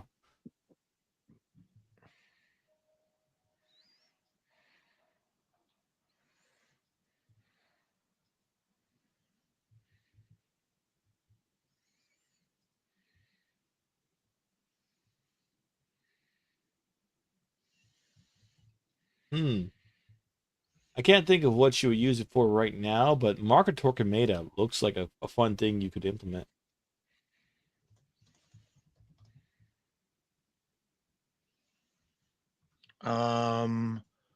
It's That one's like something with like you're like undead or something, isn't it? I'm trying to remember. no, let me see. Those who pledge themselves to his cause honestly and truly are made inquisitors and painfully branded upon their left breast with the sign of the cross. From that day forward, they gain the improved arcane resistance edge. The edge comes with a price, though. Torquemada knows what is in a person's heart and does not impart his brand to those with no intention of fulfilling their duties.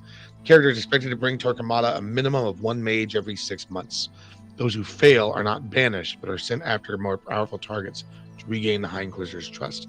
That's interesting. Actually, I was thinking about I was talking with Cast Iron in the chat, and he had this idea for a setting, or at least like a just an idea for a culture for a while, of like, bodhisattvas in Buddhism. They're how they're like they stay behind even though they could achieve nirvana to like help other people achieve it. Mm-hmm. He had the idea, I guess, of like a setting where like there is no Christianity or whatever, and the closest is like the Easterners have like a bodhisattva who has figured out how to achieve nirvana, and he basically directs a crusading army to teach everyone else how to do it. Mm-hmm. And I was thinking that because the Empire in my setting, they have the Dragon Emperor, and I'm thinking that that could potentially be a problem, or like that might be like, because again, like something is causing the Kazgui to go west, right? So clearly it's the Immortal Empire, and so I'm thinking that they might be on the march, and it might be. I was gonna have their magic system. They were gonna have like chi masters. Mm-hmm. So like, and like the difference between like them and magicians or alchemists is that all of their powers had to be either on touch or self only. Right, because it's manipulating energy. And I think it might be interesting if like they don't view chi mastery as magic, but they view all other forms of sorcery as like disordered. Mm-hmm. Which would mean they would view the priests of Athar as being like chaotic and disordered, and would need to be stopped. So that would be a fun way to do that. Oh yeah. Hold on, I'm writing this down. Right, hold on, right, Patrick, write that down. Write that down. Well, that's okay. If you forget anything you wrote tonight, I am recording this. Based.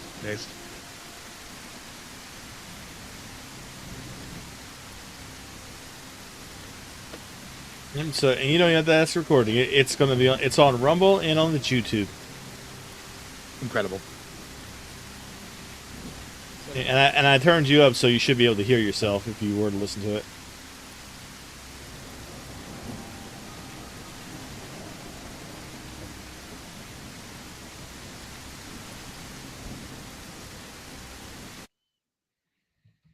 Yeah, now this is a nice. No, that I picked the right game for this. Have this go in the background while we talk. Yeah, dude. Yeah. Another 6 trillion is really. Cross, go ahead and send that 6 trillion to us instead. And I promise. Oh, I can't promise any of it really is We'll chairman the fuck out of that circle, and by that I mean we'll actually send you a pin or something. yeah. Absolutely none of it will go to it is fake. Damn right. Not a At damn least not thing. directly. Not directly. Nope. Because we remember we are in America, the land of, you know, We do indeed live in the great state. you know, American politicians have thought of a complex and powerful solution to most any problem the nation faces. Step one is they give $6 billion to Israel. Mm-hmm.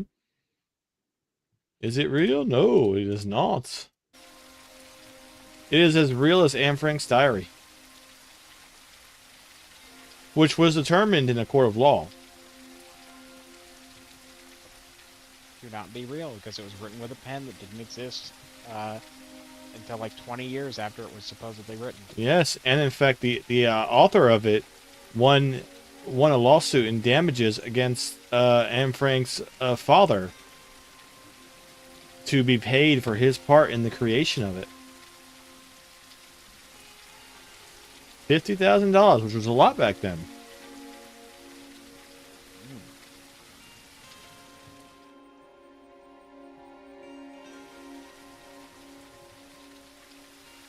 And many people don't know this. For instance, I bet you there's a particular Canadian whose brain is fried on Goynib that doesn't know we talk about such things. Because he's as the French would refer to him, a faggot. A fagot. Yeah, or as the devil would refer to him, a victim weight twink Canadian. Canadian.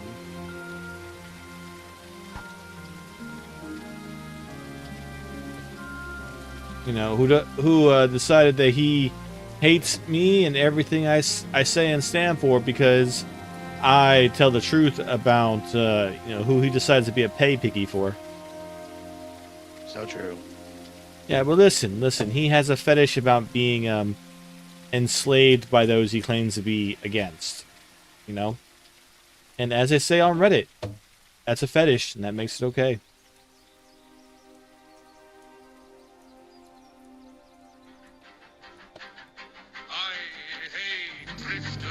Fuck Drifter. I don't like a drifter. He smoke a weed and probably smell like shit. Also, he shit up chat again. A true. That's a certified hood classic right there.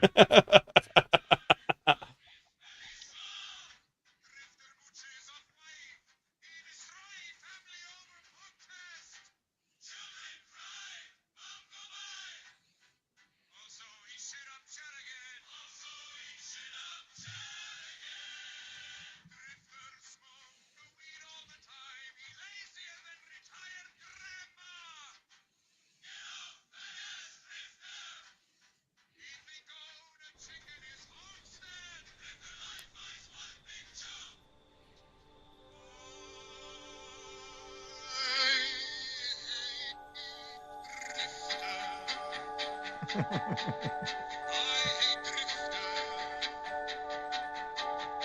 biked to Montreal to get his Trojan. We want to be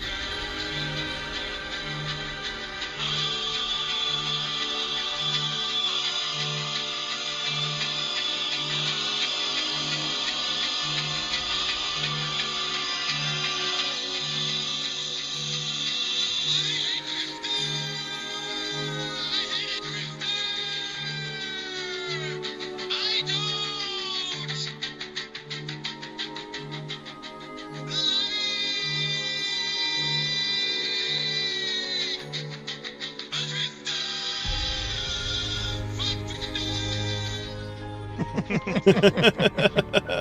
It's so good, dude.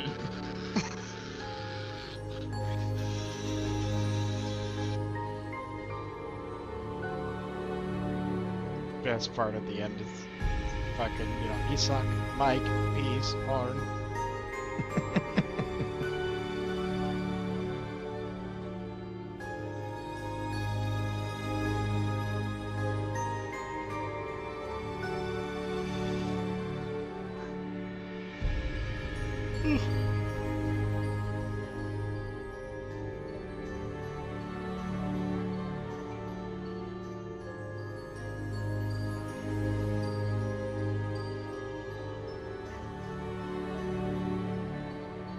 Damn, did you hear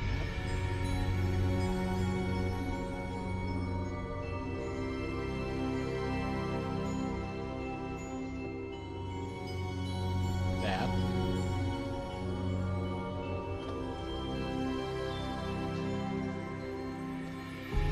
I'm surprised you can't. Surprised you can what? You can't hear it.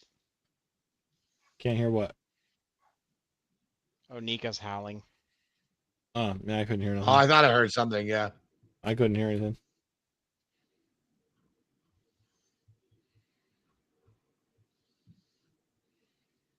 Yeah, something really fun that annoys the shit out of my sister is you can make howling noises at Nika and she'll start howling at you. Hmm.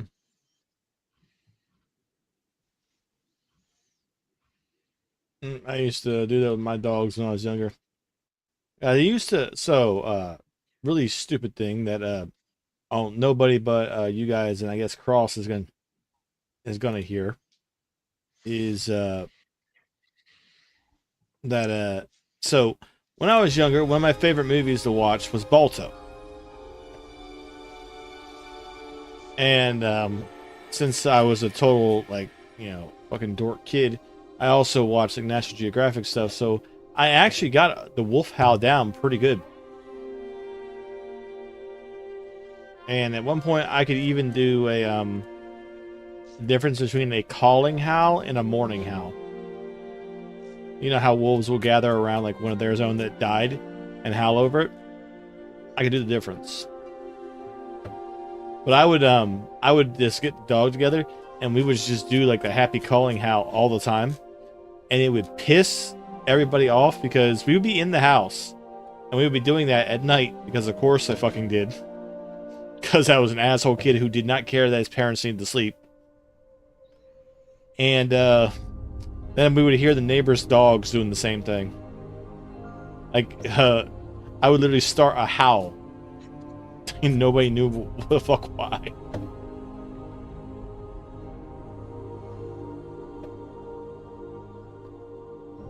And that's my wholesome story for the year.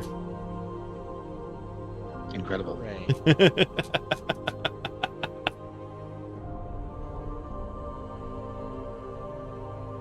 And speaking of wholesome stories, what is Cross say here? Boy, help! My ghost daughter is trying to swingle me for $50. Annie Ghost is trying to do a great show on her poor father. Yeah, Cross, you should see this guy in Gordon's chat, Canadian by the name of Drifter. Basically tried to say that he counter signaled the podcast, suggesting like me and Curry are like Zionists or some shit because we don't suck Mike's dick for cock, you know.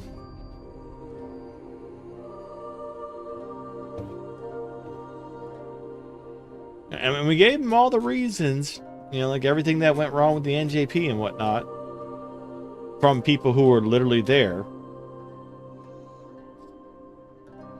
It's really funny because I said that, and as I said everything that went wrong with the NJP, subtitles appeared above this rock that said, I could write a book. Like, don't know if I could write a full book, but I could write a novella about all the dumb shit that went wrong there, you know? And he's like, oh, no, that was all bullshit. You had to have proof of that. It's like, nigga, I was there. And we have so many other people who were there telling the same story. My boat is literally becoming a Burger King Kids Club.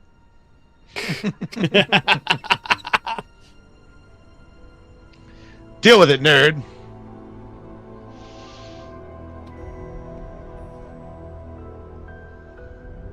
have Albioners, we have Devi, we have Citymen. Next, you're going to tell me there's a Zambular on the boat. You're never gonna believe this. That's good. Listen, if you ever want one of them gotten rid of, just let me know. I could make the ship's doctor a Zambulan. I'm gonna beg you not to. Okay, Gordon, I had to know, is your last name Vavra? Did your parents escape the concentration camp? And has Americana been bought out by Embracer? Did you crawl out of your mother's ashy womb at Auschwitz? This, of course, I just think it'd be funny if the ship's doctor was like a big-headed Yakubian from Zambula. that would be funny. I was, of course, making a reference to Warhorse Studios, Daniel or David Vavra or whatever. Who, by the way, recently I think it would be funny if the ship's doctor was the settings equivalent of a Mongol and just like constantly screamed I was going to kill people in Mongolian after he treats them. Thank you, Doctor. I am going to rape you! But it just comes out as Ching Chong Ping Pong, Jap Nip Gook. Yeah. Yeah. No one understands him. They're all just kind of cool with him screaming because he treats people. Yep. Old Screamin' Lee, we call him.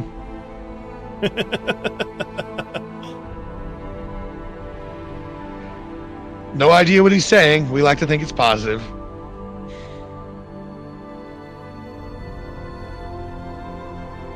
He keeps morale up with his enthusiasm. Yes. My favorite Drifter moment was when I first posted that song in the chat, and he laughing emoji reacted it and said, "You're a madman," and I replied him saying, "And you're a faggot." That was humorous.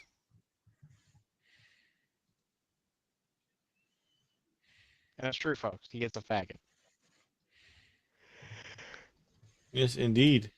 And he would know this It's very important for all of Cross, who isn't even in the chat we're talking about, although he could be, to know. So true. You're so real for that.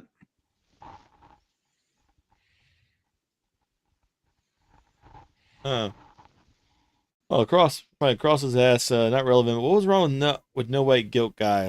Last Basic Confused episode had Mike and Andy Photoshop as Iran future leaders, and No White Guilt was in it. I'm not caught up on him. I'm gonna be honest, I'm not caught up with him either. I know he was doing stuff back in the day, but you know, after a while, it just becomes like, especially with everything that people put out, it becomes like impossible to follow everybody and everything.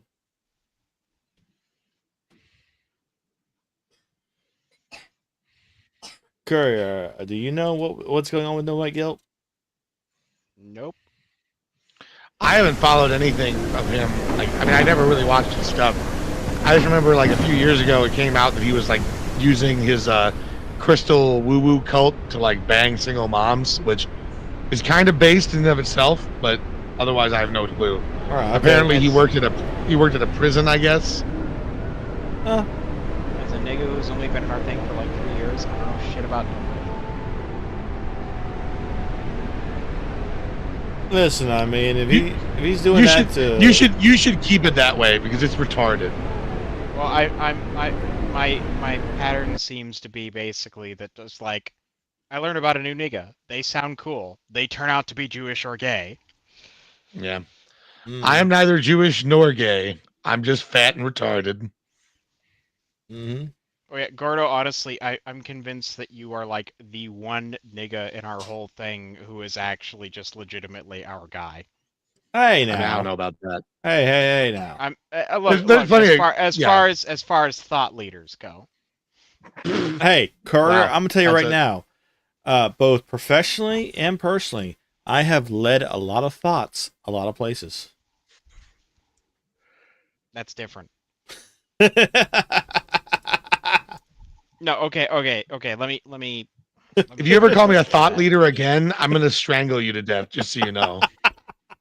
Gordo put is that the only Don't you put that leader evil on me, Ricky Bobby. of any group or anything or any group-like thing within our movement who is not gay, a Fed, or Jewish. Gordo is like the Well, single one of them I who is am- like actually just a good dude who believes in the cause. I am well fed. I have to admit. I can't deny that. Well, yeah, but that you can be well fed and you can be not a Fed. Mhm. Yeah, no. I mean, I can't put me there as being a good person, you know. Hey, Gordo, I would never suggest that we're not well fed. So true. So true. I'm absolutely Gordonic, as some would say. You are of Gordonic proportions. Mm-hmm. Yep. You can't put me down as being a good person.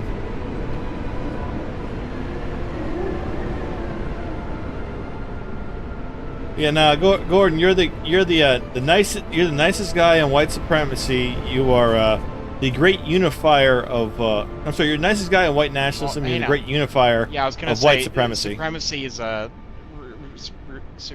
is a vile Zionist smear. Hey now, Gordon is the great unifier of white supremacy, as reported by Vice News. Well, supremacy implies that white people aren't the best. Spoiler alert: we are, and that we foolishly believe it, whereas we actually just want white people to be left alone and just kind of recognize that we are the best. I'm a white imperialist, so you know. I'm absolutely for like establishing the Great White Khanate of America. I'm a white libertarian. Don't tread on white. I don't give a shit what you do to anybody else.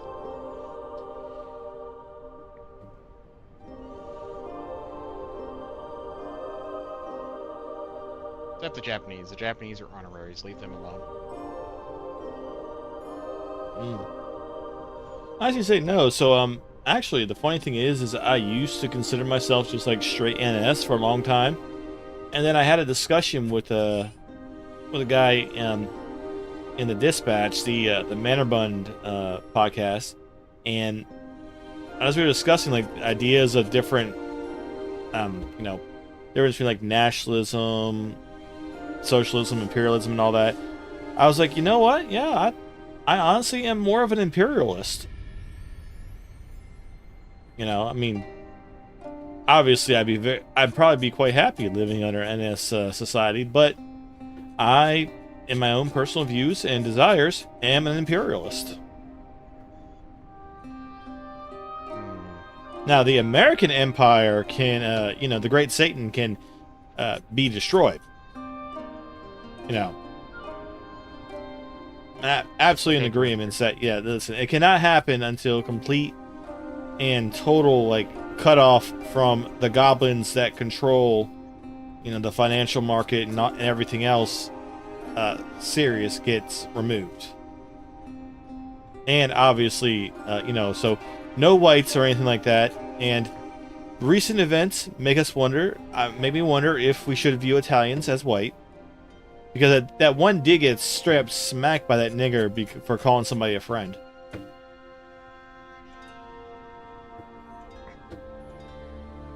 You guys see the thing I just posted in Maine?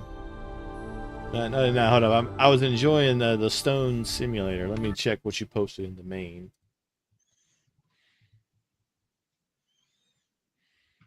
Oh, yeah, J. Vance killed Kurt Cobain. Yeah, I saw that.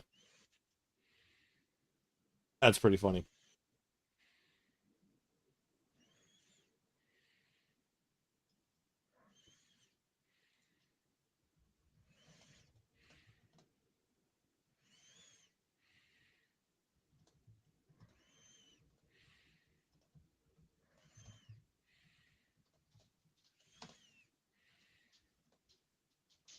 Yeah, I don't know of anything new happening in No White Guilt. I just haven't.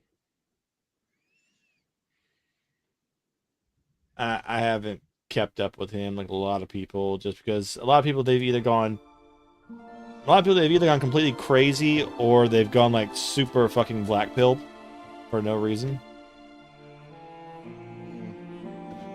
And after a For bit, the listeners at home and for Gordon, by the way, what I posted is a picture of Courtney Love, but she has like the JD Vance please and thank you face, and it says JD Vance killed Kurt Cobain.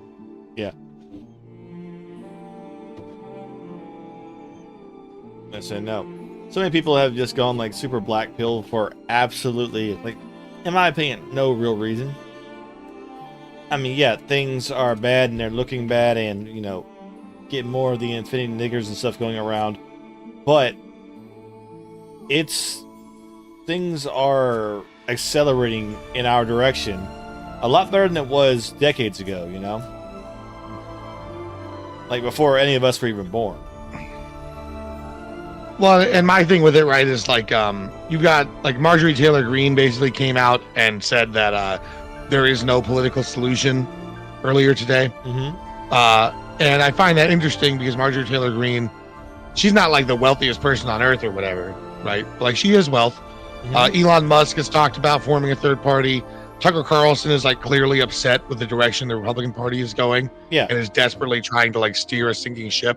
And my thing with it, right, is that if you look historically, like, you don't get anything out of like what Whignattery has been trying to do for the last 80 years is foment a peasants' revolt. Yeah. Where like a bunch of like working class guys throw themselves into the meat grinder in the hopes that it will like make everyone else wake up and suddenly start doing what they're supposed to do, and that doesn't work. Yeah. And I think that if you did get to the point, and I'm not sure this is what's happening, but if you did get to the point where you had people with actual wealth and influence notice that this ship is starting to sink, right?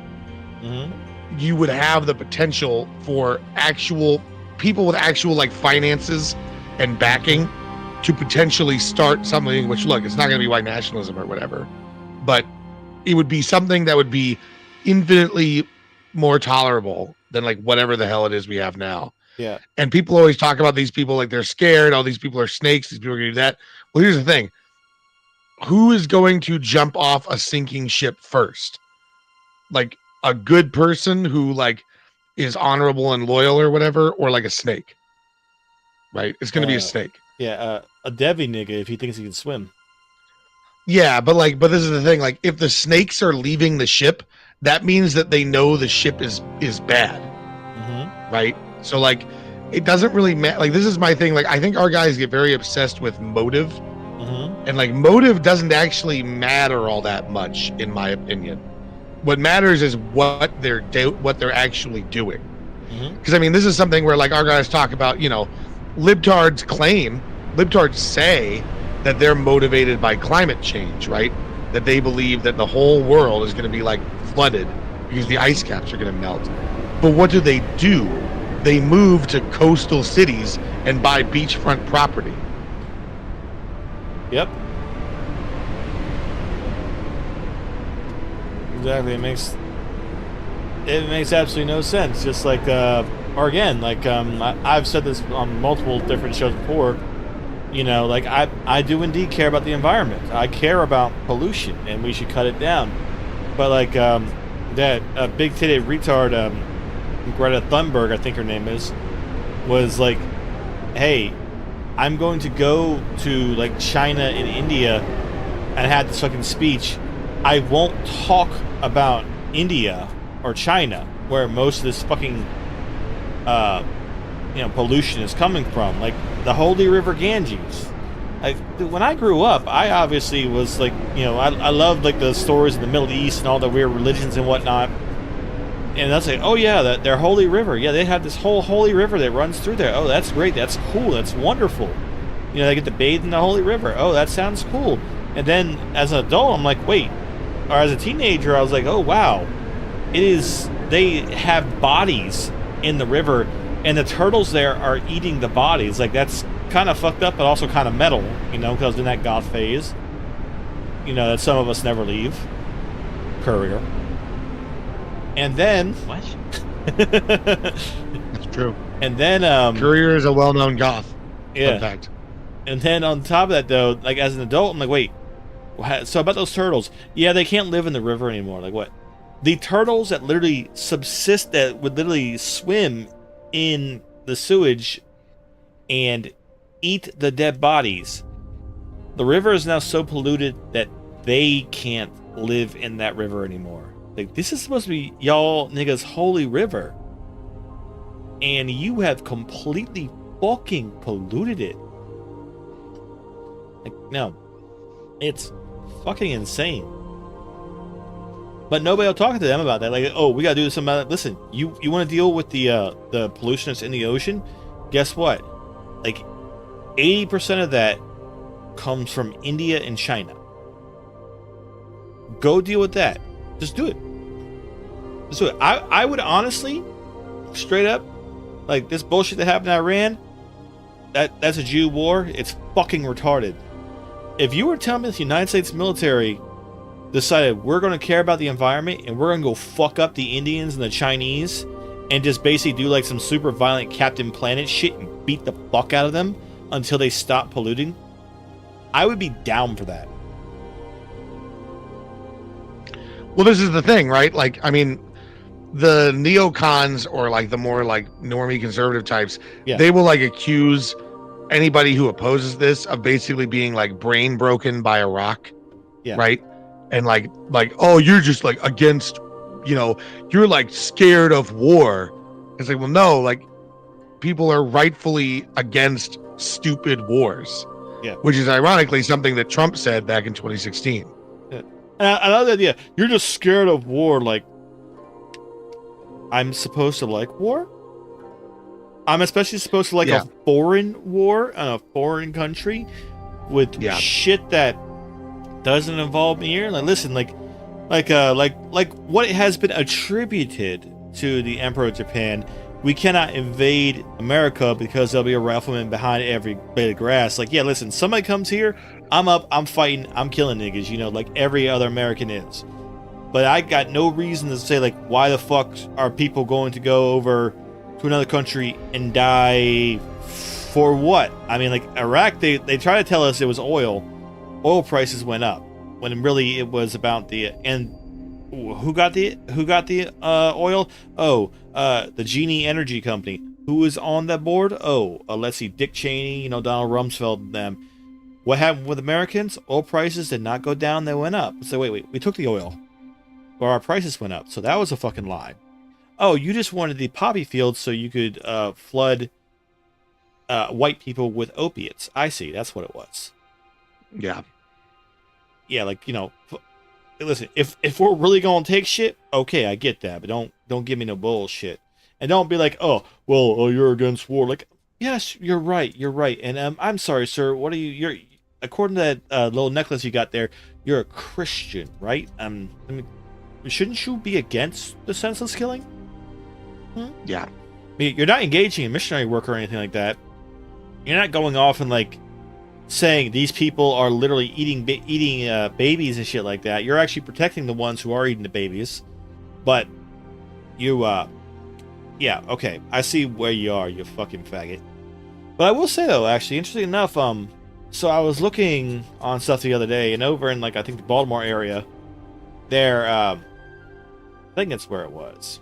There were some like young Republicans that were going to have a meeting with at one of the colleges there, might be the University of Baltimore, and or might have been the one up in Essex. They were going to have a meeting, and they were basically told that they had to be postponed because there were going to be counter protests that threatened the security of everybody in the area. And it was young guys, like guys. I looked at them like, are you even out of middle school? Yeah, because I'm just so fucking old. Everybody's a baby to me now. So I mean, yeah, things are definitely going more our way. You know, because they were going to talk about like, hey, how do you feel about, you know, every racial group? Their whole talking points were going to be about every racial group being allowed to advocate for themselves and that kind of deal. Yeah. No, I mean, it's just, I think that we are kind of in the last gasp of the previous order, and that we're just going to get something different now.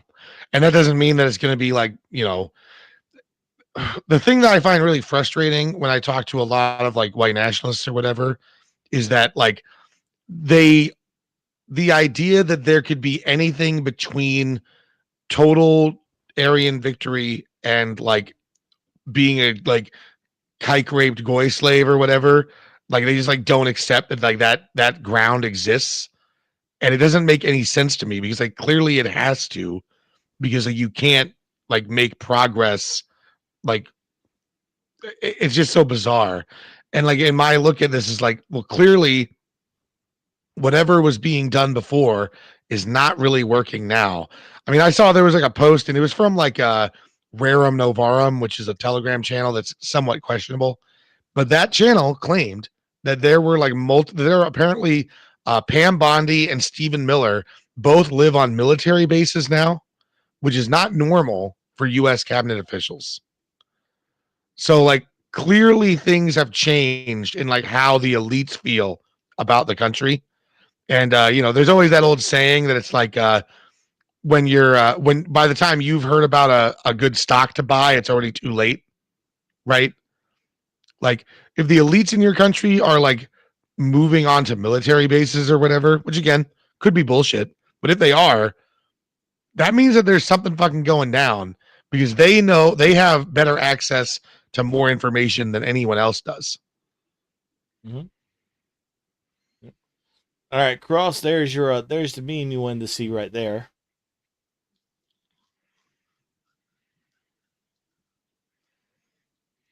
But yeah, no, you're absolutely right there, Gordon. And I do think it's funny that there are people who say like, oh, everything's hopeless and all this other dumb shit, and then they bitch on them to get nothing done. Meanwhile, in my opinion, my not so humble opinion, because it's the correct opinion, us guys who have a more level-headed view on things, we do things like play games and TTRPGs, and people say, oh, you're wasting your time or your opinion is worthless because you play games. Like, well, nigga, fuck you too. Well, just I mean, like, look, I'm gonna like, I don't pretend that doing my semi-annual podcast at this point is like changing the world or whatever, but it's just this like, again, this is like the weird thing that like, and I don't think it's just WNs, I assume it's probably an issue with dissident political groups in general, is like they have like a very schizophrenic view of like what is worthwhile or what equals progress. Yeah. So like a political party that runs no candidates and absorbs a bunch of money and collapses is like in theory making progress, or at least in the right direction. But people trying to live decent lives and bettering themselves and trying to better those around them isn't. Yeah. It's very weird. Yeah, like I said before, and our buddy Ike, said this one that I like a lot. I repeat a lot is that, listen, you want to get guys to go to a march, you can get 100 guys to go to a march. You get guys who want to do dumb fit posty shit, you can get that. You can get a lot of guys for some dumb shit. But those guys that you go ahead, you reach out to them and say, hey, I need help, setting this thing up. I need help build my foundations for my house. I need help digging out for an area for a septic tank or pulling an old one out to replace it. Those guys that show up, those are your guys. And I'm happy to say that I've been able to have that. I've had to reach out to people and just be like, yo guys, listen, straight up, baby's coming, I need furniture.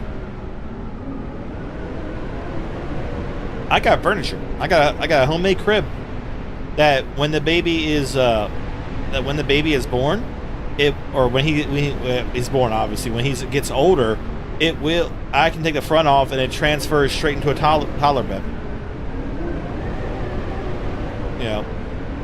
Absolutely no problem. Just it's like, yeah, here you go, you got it.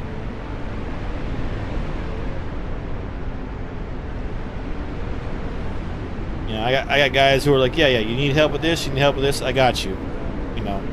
Obviously within reason, like nobody's giving me $8,000, nothing like that. Or like how I did when the whole like Antelope Hill thing went down.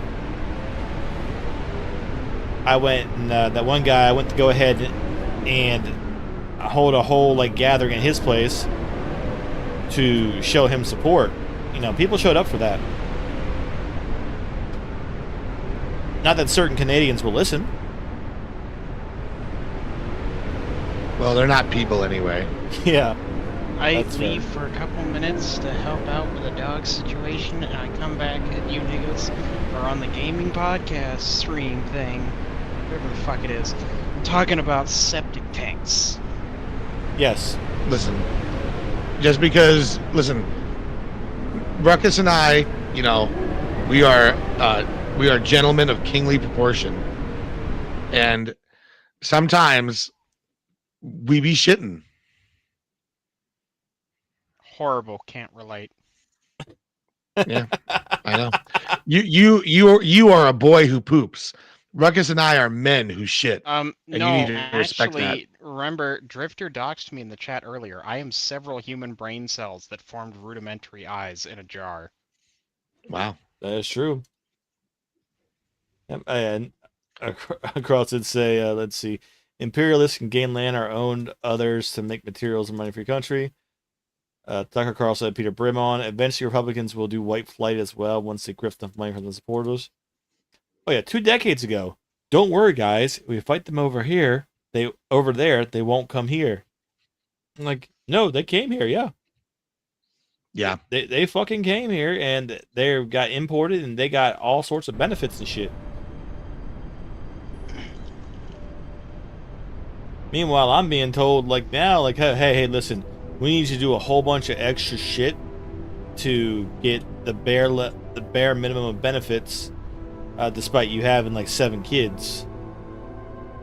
But any random like Haitian, you know, or anything like that that's come over this country gets twice as much to literally for nothing.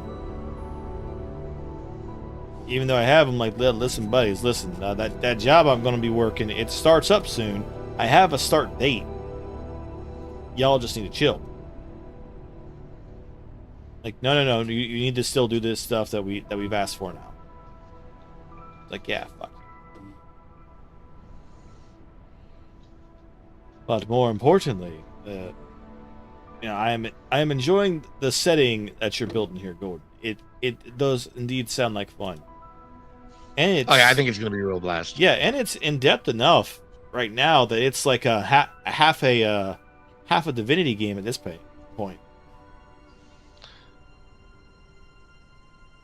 I never actually. I played a little bit of Divinity 2, and I didn't really like how the action point system worked, and I found like the story kind of boring because I never got out of the island. Yeah, it's definitely one of those ones, obviously, where you have to get into the world and the story. Like me, okay, so this is going to be a cold take, which is extra funny because in this Stone Simulator game right now, it's winter. A blizzard just happened. So I like the old games that came with the booklets that had like the full-on like lore background of the book. So like if you played a game and you didn't have that booklet and you didn't read it, you're like, oh well, here I am the holy warrior of Artan. It's like, nigga, who is Artan? Well, if you would have read the book that came with the game, like you'd have had the whole like backstory and all that. Like I like that shit, you know, and not like read a book, nigga. Yeah, read a book. Okay, like straight up just read a book. But no, I enjoyed it. Like this shit I would do when I was younger. If I got a new game or something like that, I would take the manual from the game and any other books that came with it. I would take that shit to me to school, or like if it was summer, I got dropped off like the YMCA or some shit for their summer camp, and I would just read that shit. You know, like literally, I would play soccer and read that shit. Oh, dude, like some of my fondest memories are like my cousin had StarCraft, and when I was at their house, like I would just read the manual because it was such an in-depth. I had never seen something like that where it was basically like a history textbook. Because I was the kind of nerd who read. I read through my social studies textbook, like you know about like the ancient Greeks and stuff, like on my days off from school, and then I would take my older sisters to read hers because hers had more material, right? So like something like the StarCraft rulebook or whatever, or like our StarCraft manual, was just like, I'd never seen anything like it, and it was just such a phenomenal piece of like world building and lore. And then like, I don't know, man, like people just don't give a shit anymore. They just don't do that. Yeah, I mean, like some that's the thing, is like, some like some games I know they have like here's the backstory that you can read in game and all that, and like that's cool and all, but it's like, dude, that's not when I want to read the game backstory. I don't want to sit at the console or the computer and read the entire game backstory. Like, I understand that's a thing people have now, especially with digital editions and whatnot. Like, I would like to be like, if I'm somewhere else, like, I'm going to sit here, I'm going to read this, and then when I'm at the actual device that I am playing the game on, I play the game. Now that kind of deal.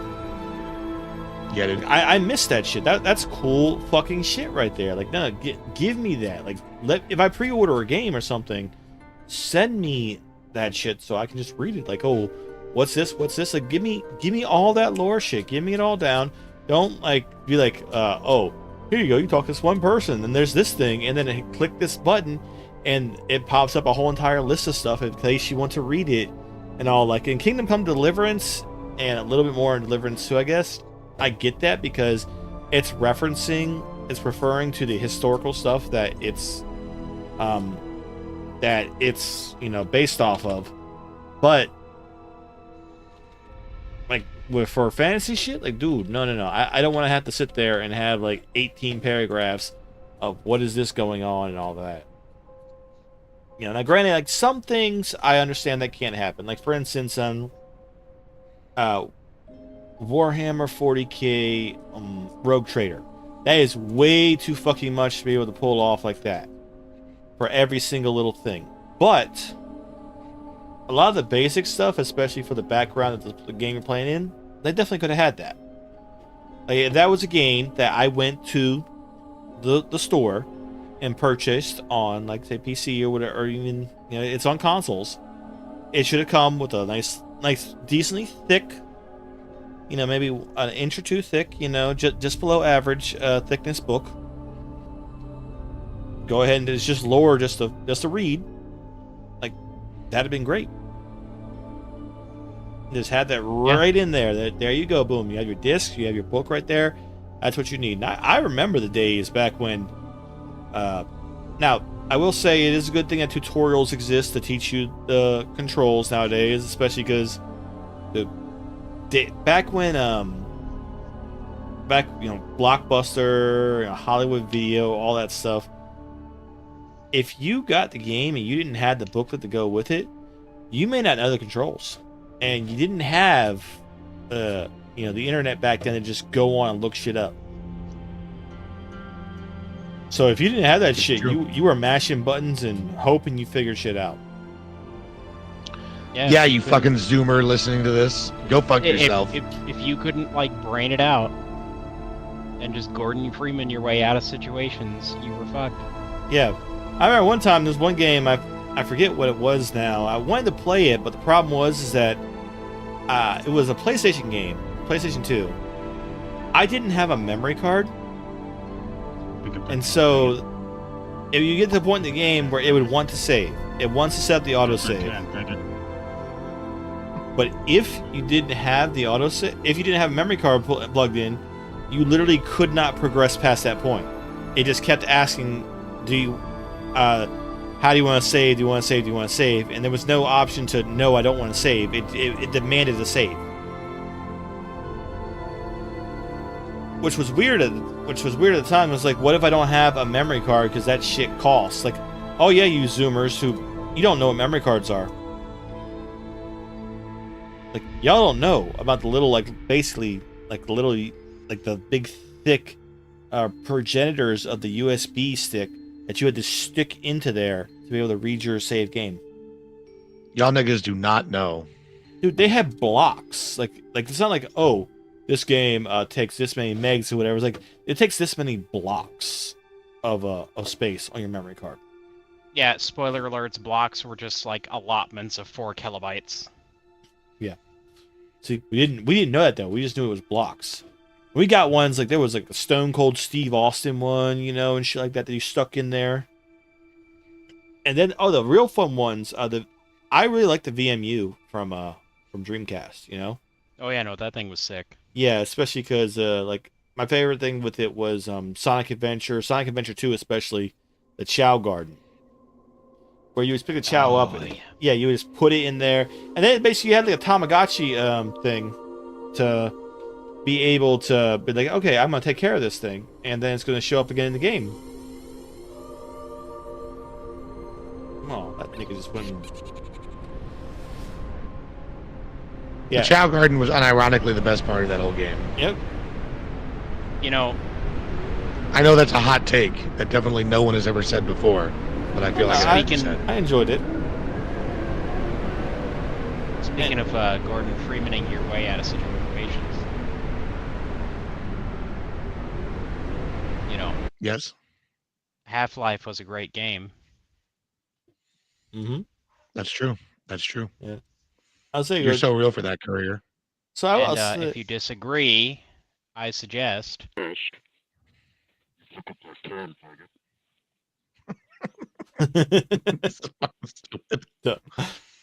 yeah, so actually, I'll say Gordon. So, crazy story. So, as a youth, there were only 2 times I cried over a video game. One was, it was called, I think, The Legend of Grancis, which was like a JRPG or whatever. And at one point, it was like on a PlayStation or something like that, I think. ugh. It was an like OG PlayStation. It was an old game. Might have played it PS2. Either way, thing is that you get to a point where it's like, okay, we worship Grancis and all that, and we're looking for the Granis Saber, and it turns out the Granis Saber, the sword of Grancis, is actually The a fucking Grandma Saber. is actually a spaceship. It's actually a spaceship. You go to the moon, and you have like this Beastman guy that you end up that ends up helping you, and he ends up sacrificing himself and offering a prayer to a god that he's never actually worshipped or believed existed, and said, "If you exist, please let them get to safety." As he sacrificed himself so everybody can get away. And I legitimately he was one of my favorite characters, so I felt sad and I cried about that because I was like, I don't know, 12 maybe. You know, whenever niggas tell me that they liked a JRPG, there's really only one thing that comes to mind for me. What?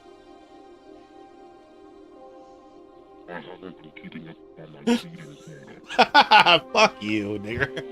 I can't even understand what that says, so I'm not offended. Either way, but yeah, no. And the second time actually was in the Chow Gardens, Sonic Adventure 2. When I was playing as Eggman, I had this one like all black Chow. It had like the little wings or whatever. It was good at running or whatever. And so in that game, if you interacted with a bunch and it really liked a character I interacted with, it would follow that character around and actually like start drawing a picture of the character in like chalk on the ground. So this Chow that I had named Shade because it was all black and I was like a totally unoriginal goth kid. It went ahead and it would draw like a picture of Eggman, who was the best one to raise Chows with because he was the only character that if you jumped by them wasn't considered an attack. Like, even though Tails, all his levels, he was in a fucking mech suit. If he jumped, he still had this spinning jump that all the other characters had, so it could be attacked. If you jumped too close to the Chows, like say you had to get past them, and you just want to jump over them, if you jumped too close to them, it counted as attacking. You hit them, it would fuck them up. So Eggman was the best one for that. Yeah, had it raised, and so eventually it reached the end of his life cycle and it died. And what happens is if it dies and it lived a good life or whatever, it returns to being an egg, basically. It effectively resurrects as an egg and you raise it again. And I was like, I don't want an egg. I want the one I raised. That's brutal, dude. Yeah. Stay mad, retard. You know, Stay mad and look at that kid, retard. fuck you, Kurt. I'm not telling you anything wholesome ever again. Did Courier get like a voice changer? When did this happen? Yeah, I'm fucking around with a thing that makes me sound like a combine. Nice. But yeah, It does other stuff, but the audio quality is really bad. yeah. No, those were back when games were really good. You know. So true. I'm gonna say it now. I haven't played any really newer ones. I'm gonna say Sonic Adventure 2 is the last really good Sonic game. Yes. Now, I've heard good things about Sonic Generations, but I haven't played enough to know. But no, Sonic Adventure 2 is the last good Sonic game. Generations is good if you liked like the Sega Genesis games. Well, I did. Yeah, then you like Generations. All right. I don't know if so. Maybe it's adequate at least, but I don't know if it's good.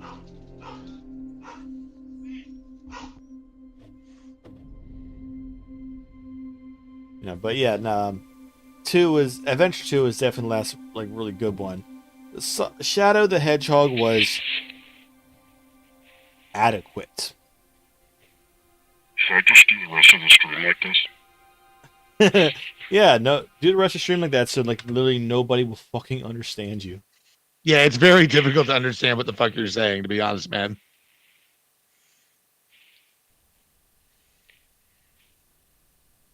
Oh yeah, no. Yeah, no. But settings like what we're building up here with the Umbrathar, like that would be asking my shit. Like if this was to be released it could literally be like a hex based a battle game, which I did play one actually when I was younger. It could be a web-based content series. Yeah, and it will be, but the thing is that so there was a hex-based game called Dark Wizard on the Sega CD. Dark nigger, you say? Yeah, no, yes, the Dark Grand Wizard. The shreds, yes. you say? Yes. So the thing is that I actually almost beat that game, but the only reason I didn't is because there were like defects in the disc that caused it to constantly crash. And looking back on it, it wasn't until much later that I looked back on it. I realized I went through this game. I would get my different units into towns, purchase them weapons and all that. I was very young. I did not know what the word equip meant. There was one time I remember like my fighter guy or whatever wielding the shield and the spear that I had purchased for him, and I was like, I don't know. Like I don't know how that happened. Because I mean, I did not know what the word it didn't have a manual, so I just mainly had to bring it out. And so I can make this information public. I learned this from the drug-addled mother of a former friend. Mm-hmm. If you have games that are on CDs, or music CDs, or DVDs that aren't really working, there's a really weird fix for that if the issue is scratches. Mm-hmm. You can rub a lubricated condom on there, and the lubricant will fill in the scratches and dry clear and make the disc work again. Oh, nice. Is this mother single by chance? I believe so, because she blew her most recent guy's brains out. Give her my number. I don't mean that kind of blowing. I mean like literally with a gun. No, I know. Give her my number. Listen, either way, that relationship is going to go off with a bang.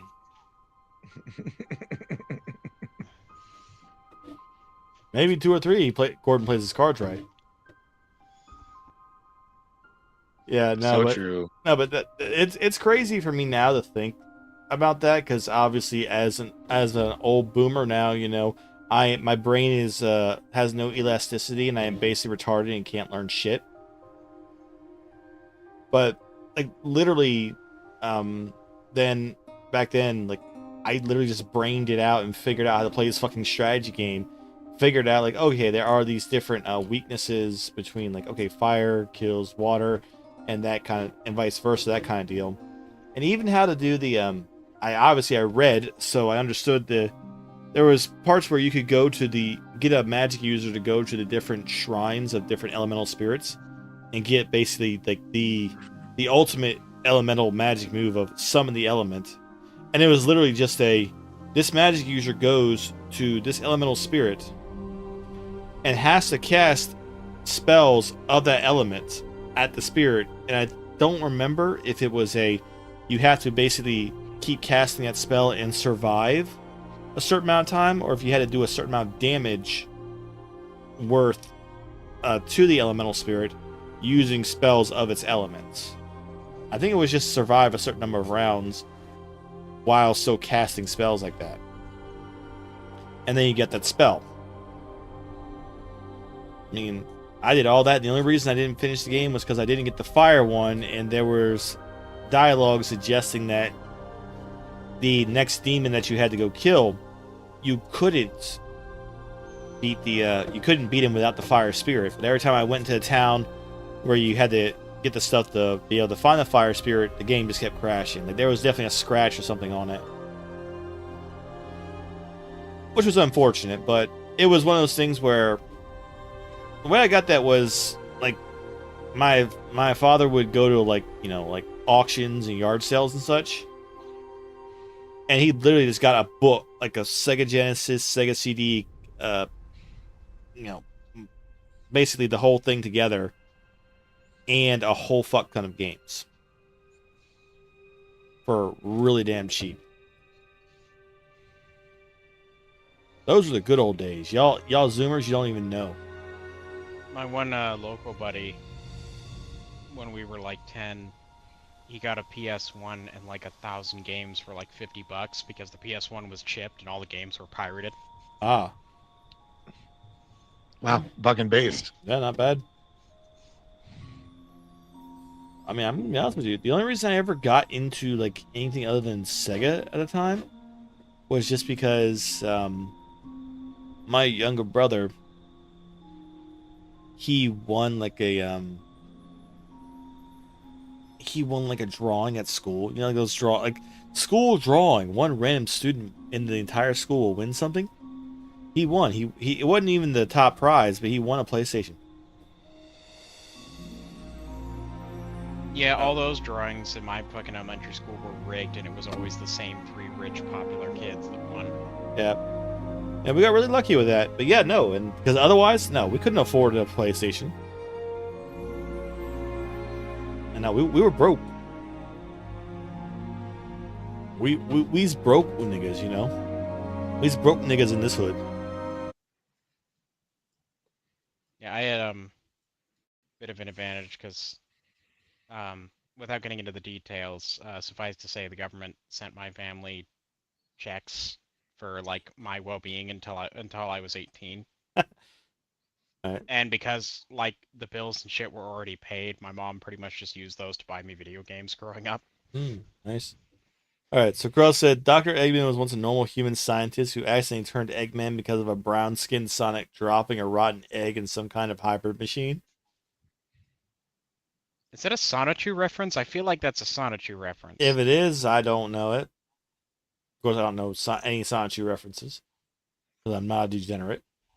You poor thing. Well, actually, no. You enviable thing. Yeah. Oh, Cross also said, Gordon, after hearing a single MILF after killing her boyfriend, a hole is a goal. Frankly, that's more than a goal. That's a home run. She was kind of a MILF. When I was 14, I kind of wanted to fuck her, but dude, I was doing nothing but hunting mills when I was a teenager. She was a real heavy drinker too, so I probably could have at some point. But, yeah. You know, because I was like the attractive one out of the friend group. I was the ugly one out of the friend group. I also had no friends. That's what we call self-defecating humor, folks. Well, yeah. See, like my friend group, there was like the autistic mulatto guy that was this chick's son, and then and then there's like the fat kid who was my one local buddy, and then there was the other fat kid who was another friend of ours. The fat kid Like, and the they other both- fat. Well, yeah, because my elementary school had 2 fat kids, and then there was the other fat kid from another elementary school that was in our group. Fat Kid And A, then Fat Kid B, we called him. Fat kid A, Well, fat kid we- B, well, autistic mulatto. Yeah, well, no, we had fat kid A, fat kid C, and autistic mulatto. Curry, you are literally the meme And then- of like, of course I'm racist. Friend group. And then, well, okay, to be fair, he was one of those mulattoes that looks white. He just has like the lips and the afro. Mm. But and then He looks And- white. and He's then- just totally not white. yeah, and then well, yeah, he's one of those ones that like looks white but isn't white. But anyway, and then I was like the like my place in the friend group was like I was for a girl from a distance. Mm-hmm. That's not something I would publicly admit to, Courier. I would I don't give a shit. The point is, I had long hair and I was thin. But It's a good Anyway, thing that victim weight is what they call it. yeah, Courier. The good news is that you didn't admit to it because Pavel decided to bleep that out for you. okay, well, whatever. Anyway, the point is, I was good looking. And it was like I really could have probably gotten a cooler friend group based on that, but like I didn't. And Courier, total Chad. anyway, something like that. It's so true. And it was a weird little friend group. But anyway, I probably could have like pulled down the mulatto kid's white mom. Mm. Wow. Also, Missed opportunity. We were pretty sure that his dad was the interior crocodile alligator guy. Mm. The what now? Oh boy, Ruckus, I'm gonna get something and I need you to share it with the class. All right. Go ahead and send me the thing to share with the class, and I will share it with the class.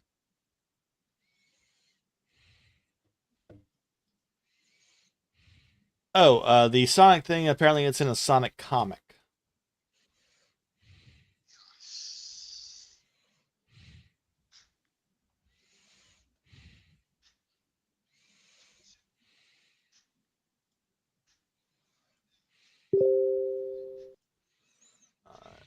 So the thing was, this entity that created this rap song that I've sent you is called Chip the Rapper. He's from Seattle and he is a drug dealer and he is black. Similarly, the mulatto kid's mom described the mulatto kid's father as a black crack dealer who was an aspiring rapper from Seattle. I see. So it was suggested that it And- was this nigga. What's more is the mulatto guy's few black features were kind of similar to Chip the Rapper's. So there's a good chance that Chip the Rapper was this guy's father. Actually, now that I'm looking at this picture, no, Chip the Rapper is definitely that nigga's father. Holy shit. Dude. Okay.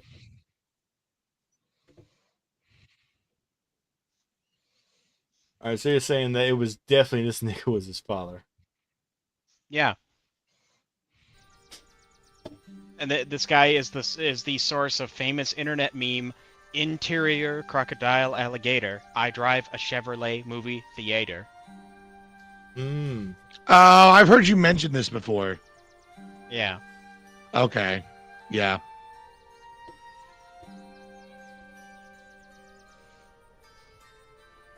Yeah, dude, Kurt, you knew all the people. Teens woke up the neighbors. Interior crocodile alligator. I drive a Chevrolet movie theater. There you go. But why is kind of the question that I'm asking here. But why? No Why? one knows. Why? would He's you a do black that? crack dealer from Seattle. What do you want? I don't want him to die. I just don't want him to be around anymore.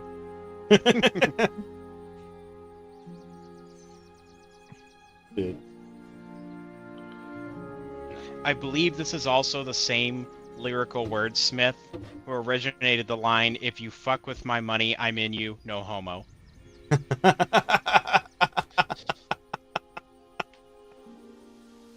Oh man.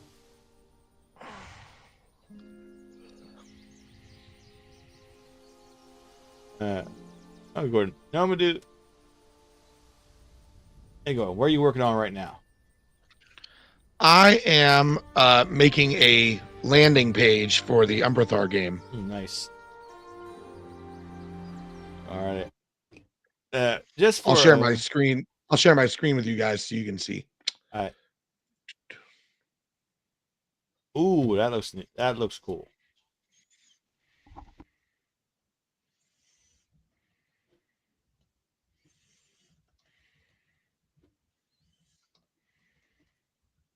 That does indeed look cool there, sir.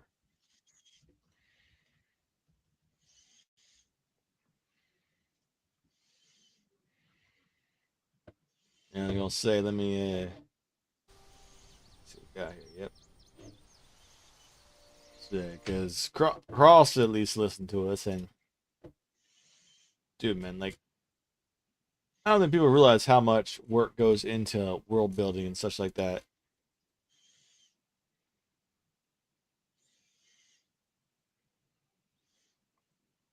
Niggas got to enjoy themselves somehow.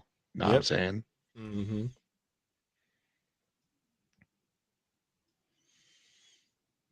Let me see. Where's the bit you did for like all the various fucking Devi gods? Because they're just so many. It's a good thing. It definitely makes sense. You envision them like the Drow because these definitely fit it.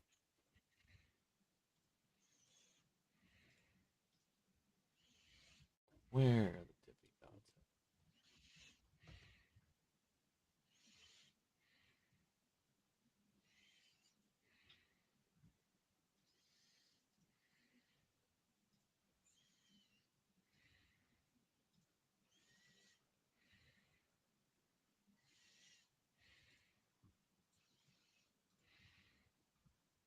Trying to find the Devi gods. Wait, I know how to find them. Where's the picture of that priestess? There we go.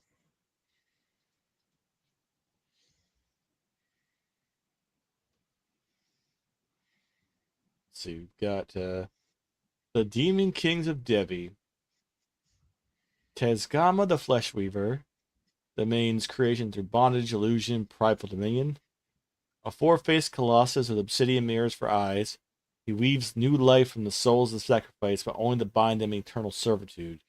Diabolists invoke him for pacts of illusory power, tempting rulers with godlike pride. His priests use mirrors to spy upon and possess the lower caste, ensuring constant paranoia and surveillance. That's like your your equivalent of Tezcatlipoca? Yeah, he's like him mixed with Brahma, basically. Because Nice. what I tried to do was to merge each I tried to take the Hindu gods and then merge them with like an equivalent Aztec god or whatever. Nice. But do they drive a Chevrolet movie theater? No. You better fucking believe it. Do they have an interior crocodile alligator? Yes. Yeah. Then you have Belvesh the Warden, domains preservation via decay, gluttony, and force hierarchy. A blue-skinned giant with multiple arms holding chains and bloated gourds of blood. He preserves society by drowning dissent in floods of torment, demanding gluttonous feasts of human flesh. In the caste system, he justifies the priest's opulence while untouchables starve. Sacrifices include drowning victims in sacred cenotes, their hearts fed to his idols to ensure eternal balance. Which two gods were those? I don't know, but I have a fun story about my dad meeting people that'll offset the story earlier if you want it. Yeah, go for it. I can't remember off the top of my head because like they have such weird names That's that very it like fair. kind of. That's very fair. Okay, so my dad was a bit of a pool shark, and like at one point Kiss was on tour in this area, and they happened to stop at the pool hall that he frequented. He of course had no idea who they were at the time, and he beat Gene Simmons and them at pool because he beat fucking everybody at pool that he played with. And then he came home and he told my two older brothers, who were like 14 at the time, because this is like the 80s or something like that. Anyway, he came home and he's like, "You guys aren't gonna believe what just happened to me at the pool hall. I just beat a bunch of makeup-wearing faggots dressed in like metal and leather at pool." My brothers are like, "Describe these guys," and like, so my dad describes them, and like my brothers are like, "Holy fuck, that was the rock band Kiss." And my dad's like, "Really? It just seemed like a bunch of faggots to me." Yeah, he's probably the reason Gene Simmons went and be like, "Fuck it, I'm gonna go back and tell people about how great my tongue game is. And I'm gonna write a book about prostitutes. I hope people don't notice I'm Jewish." I mean, probably. My dad was the kind of guy who would go into a pool hall, look for a guy bragging about something new that he bought, and then go up to him and be like, "Hey, I'll play you for that. I'm not really good at pool, but you know, like, you can have whatever you want if you win." And then he'd go home with whatever the guy was bragging about. It's definitely more wholesome than what makes me come to mind, which is where some rich kid who his name was like Sam Hines or something like that. You know, like allegedly like related to the Heinz ketchup family. I was about to ask if he can't keep getting away with it. Yeah, well, so but he went ahead and he kept talking about like I had like some cheap like little pentagram necklace from Spencer's, and he kept showing me like he had a chain. Continue. He had a chain. Hey, fuck you. Okay, it was the goth times. That doesn't matter. Satanism is gay. Well, technically he was Wiccan at the time, but let's not get into all that. We can argue, and I'll probably agree with you. But the thing is that then he started talking like this thin little chain he had. Like, it looked like a fucking woman's necklace. It was just a thin chain. Like, "This is surgical steel, man." I'm like, "Yeah, and so it looks fucking gay." Like, dude, this thing costs like $175. He kept going on about it and calling us poor little shitheads. So I told a couple of niggers that I know were like doing that, and like, "Yeah, his chain there is worth like $175. Like, "Yeah, man, surgical steel or something, And next thing I know, like, I heard he got jumped for it. Amazing. Weaponizing Incredible. the chimps. Yeah, it's like, look. I cast Negro theft. I cast mug niggers. It's like, I didn't give a shit about it, but like, dude, it literally looks like it was just the thinnest fucking chain. It's obviously like a chain you're supposed to put jewelry onto, and he was going on like it was the biggest thing in the world. Chicagofication. Like, I used to fuck with people all the time because they'd be like, "Yo, man, look at this jacket, man. This Nike jacket right here. Look, $200. Like, yo, come here. Let me show you something. See this right here? Look at this. You see this nice thick bit of jacket right here? You see right there? You see that mark? Yeah, that shit stopped a knife. Some nigga tried to went ahead and shank me. That stopped it. Yeah, $12, Walmart. Can your Nike jacket stop a switchblade? Huh? Can it? Do you ever want to find out?" Like, yeah, I was no. Oh yeah, they got pissy, and I got sent to the local police in the school. Talk about why am I threatening to stab people? Like, I didn't threaten to stab anybody. I just told him that I don't think his shitty fucking little puffy Nike jacket is going to stop a switchblade. But mine did. My jacket stopped it. $12, Walmart. That shit was expensive. That was a Christmas gift.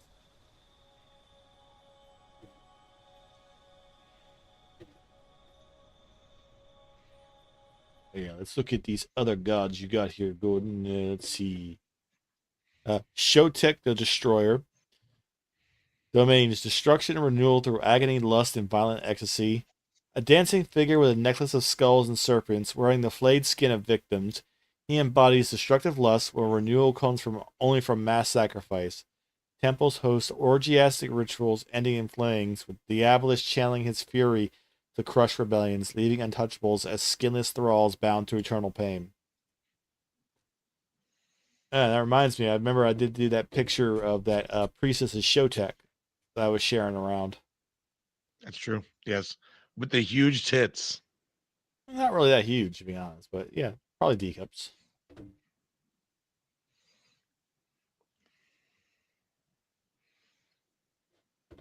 But yeah. Now, by the way, Gordon, that does bring to mind a good question. Thank you, me, talking to myself in my head.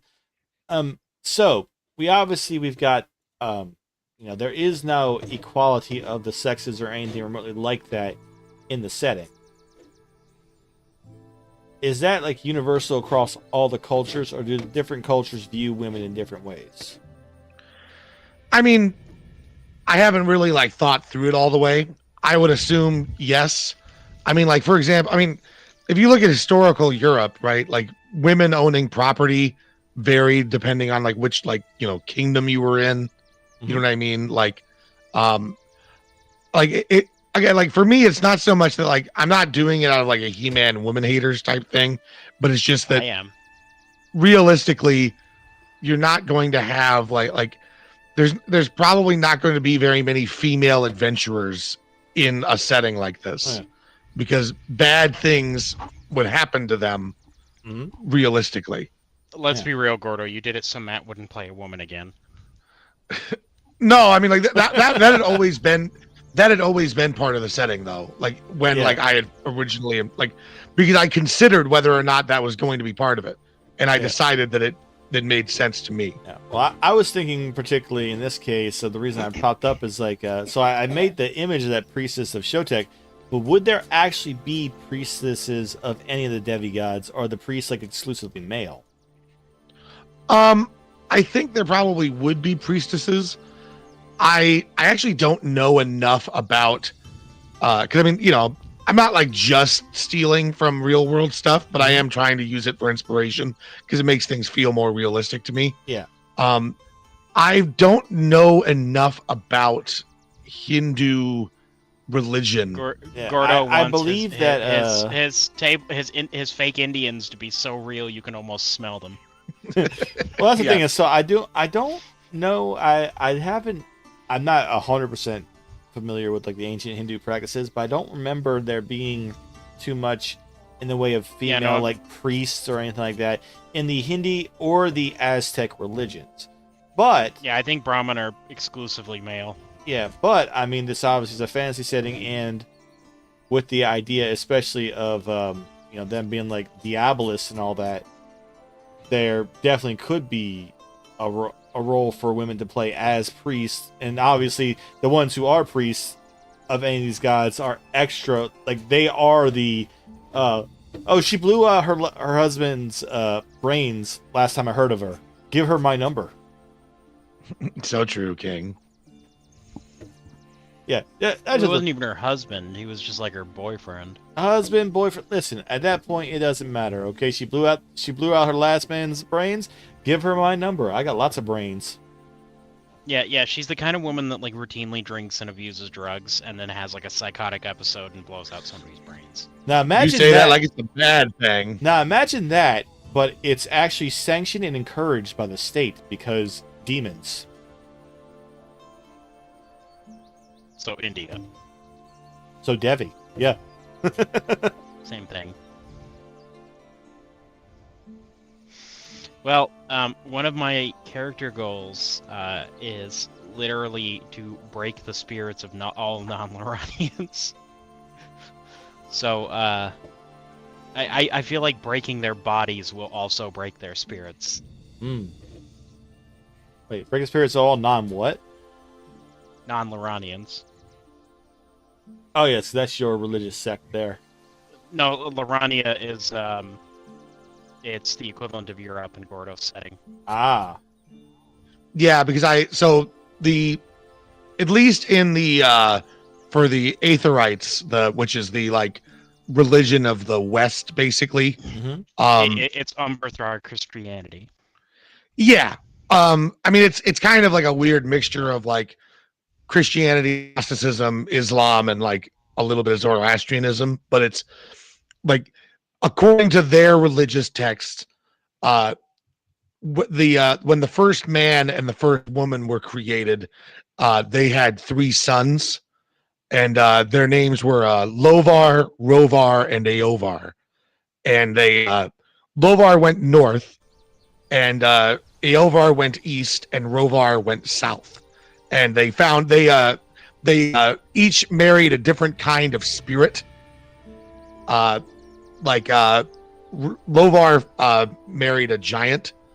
Eovar found a kitsune, like a yokai, and then Rovar found a djinn in the desert, and that's their explanation for the different races of men.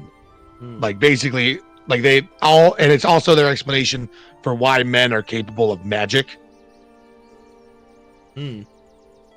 And also, if you're not descended from Lovar, you are scum and you do not deserve life.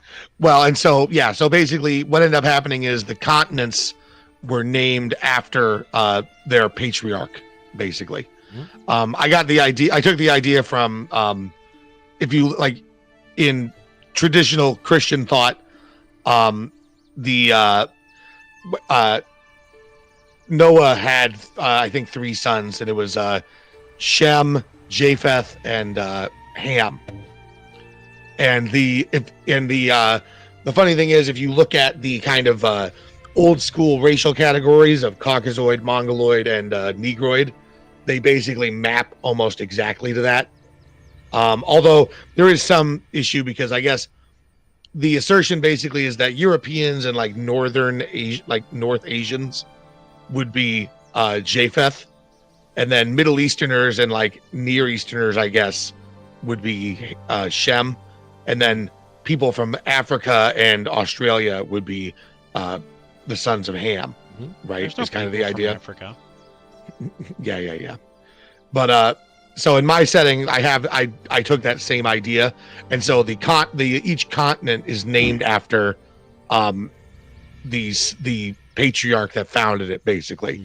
So Lorania is named after Lovar, Rorania, which is the southern continent, which I'm a little unsure about, because I feel like they're so similar sounding that it's like difficult to tell them apart. Well, I mean, the Anya thing suggests like a grammar to it. Well, that's kind of my thing. Like, my idea is that in like the Virkari language, that means like land of that person. You know what I mean? So I'll probably leave it. It's kind of like in that one sci-fi thing of mine I described to you, where everything that ends in I is it's a piece of the environment, or it's a thing from the root word, and then everything that ends in N is a piece of the environment. Yeah, exactly. And so like and then so then the eastern area is like Eovar, right? Which I thought about being like a cheeky asshole and making it Eosia, but that was a little too much, so I didn't do that. That is too much. Well, also the fun thing is, if you think of different names, it's like, okay, these different Lorania, Rorania, and what was the last one? Aorania. Aorania, yeah. So this is what the Virkari labeled it as, you know. But then it gets down to the question of potential question of, well, what do the locals call it? Yeah, exactly. Which they would all have their own names for them, of course. Yeah, like I think it wasn't the Gales that the Romans came and asked them, like, hey, what's that right there? Because they were trying to put maps and like what's the name of that right there? And then so there are actually like rivers who their official name, if you translate it all to English, is just like river. Yeah, and there was you have like a couple village hills. Yeah, there's a town like that, because it's like oh, hold on, I'll Google it because it's really funny. Yeah. Like, what's this city? Well, the Virkari aren't around anymore because Aethar punished them for their hubris by turning them into the East Duradans. So oh, here it is. Yeah, it's Torpenhow Hill. So Torpenhow Hill is claimed to be the name of a hill near the village of Torpenhow in Cumbria, England. Um, so basically, apparently, when the so the name means ridge of the hill with a rocky peak, because its etymology is the Old English tor, the Celtic pen, and the Old English ho, each of which means hill. Because the idea was the Celts called the place Pen, and when the Saxons came, right, who would speak Old English, right, or whichever one it was, like they were like, "What is that place?" And they called it Penn, and they were like, what is that? It's a hill. So they were like, "Oh, so that's Penn Hill." So then they called it like, like, or Hill Penn, right? Mhm. And so then they would just make their word language version of ill. And so the eventual translation of Torpenhow Hill is hill, hill, hill, hill. Yeah. That's like that sentence in English that is about Gordon because every word in it is buffalo. Yes, of course. You just said Gordon like 3 times. I don't know why you did that, Courier. Yeah, what a maroon. I'm communicating information, nigga. He's communicating communicatively. Yes, And to the community. yeah, we got the Demon Queens of Devi, Lakmashi, the Blood Mother, domains wealth through exploitation, greed, and maternal devouring. A goddess. That's a lot of words for shit history's gonna forget if I have any say in it. A goddess with the female upper body and the head and lower body of a snake, often depicted with her hands clutching gold, dripping hearts. She hoards prosperity That for one the sounds upper. kind of cool. She hoards prosperity for the upper caste, filling the lower caste with envy and avarice that they mostly turn on themselves. Offerings involve burying victims alive with treasures, their souls barter for demonic contracts. That one sounds cool looking. Then we have Saratol, the Whispering Serpent, domains forbidden knowledge, deception, and wind sorcery. Sister of Lakmashi, Sarwatol is similarly a being with the upper body of a human woman, the head and lower body of a serpent. But Wait, she, sorbitol. We yeah, worshipping artificial sweeteners in this bitch? oh yeah.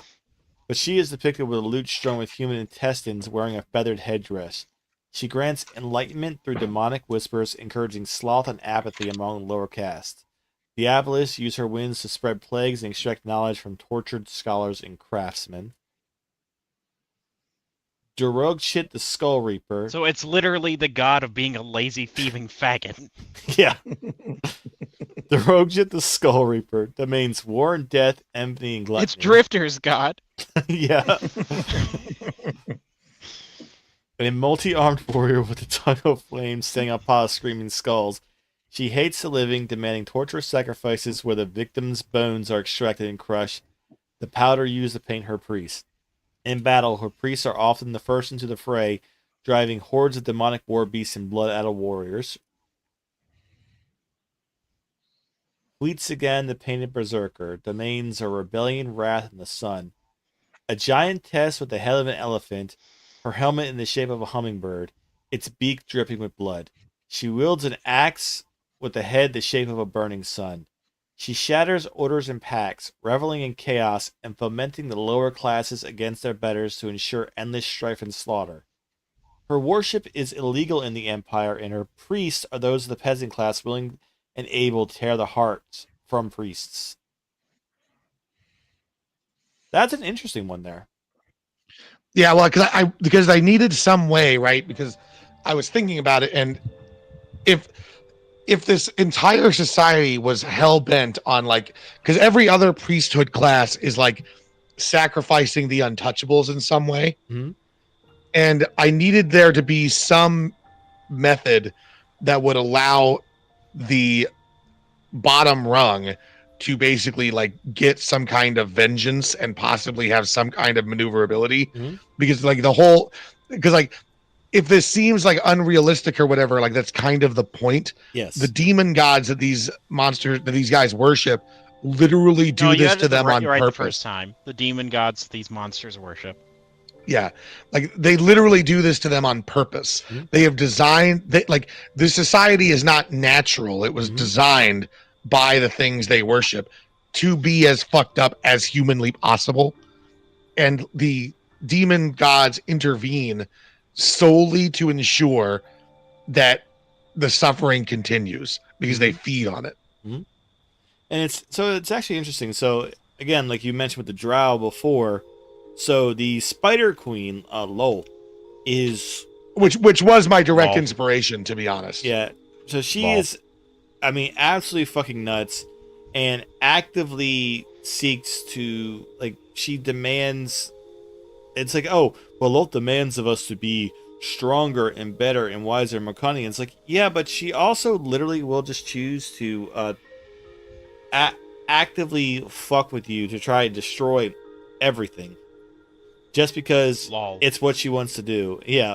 And actually, so an interesting idea was that in one of the Drizzt books that our Salvatore wrote, one of the later ones, I think it was either the Thousand Orcs or the Two Swords, I think. One of the later ones there, where he there is a priestess of Lolth that is like is part of a trio of drow hunting down Drizzt the Erden, and she gets an epiphany that she believes that Drizzt is actually blessed by the Spider Queen because. So, you know, Drizzt leaves. Spoilers, by the way, for anyone who hasn't read these books have been around for longer than Courier has been alive. They're very fun, by the way. People should read them. They really should. Really, these books are like 40 years old. Courier, everybody knows you're only 23. Okay, it's fine. Now, I thought it was 19. he was when we started the podcast, and that's why we had to wait so long to get him on. He's only 17. 17. Yeah. Anyway, so Gordon, I don't know what song that was, but that was kind of fruity.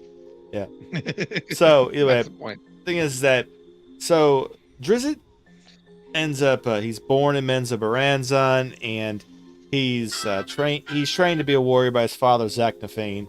And Drizzt is abnormal in that he has a predilection towards being good, which is extremely abnormal in drow culture.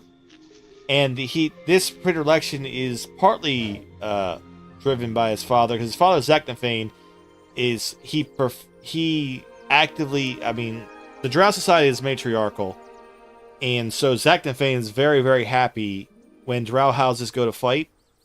He's very happy to kill drow priestesses of another house, and even potentially the own house that he's a part of, if he gets the opportunity to. Like he's a weapons master and a killer through and through. Well, Oh, Drizzt eventually. I have a quick question, actually. I meant to ask Gordon earlier about the Devi. Mhm. You mentioned they had houses. Does that mean that they have a sixth house? And is there a tribe that is not mourned?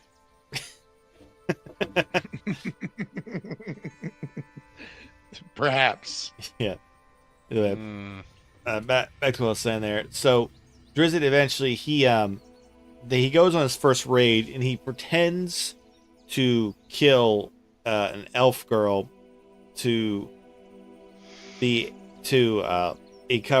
slashes her clothes, covers it with blood, so that they believe that he killed her, and it's then revealed by Lolth's priestesses to his family that he didn't actually do any killing. So he eventually has to run. He escapes.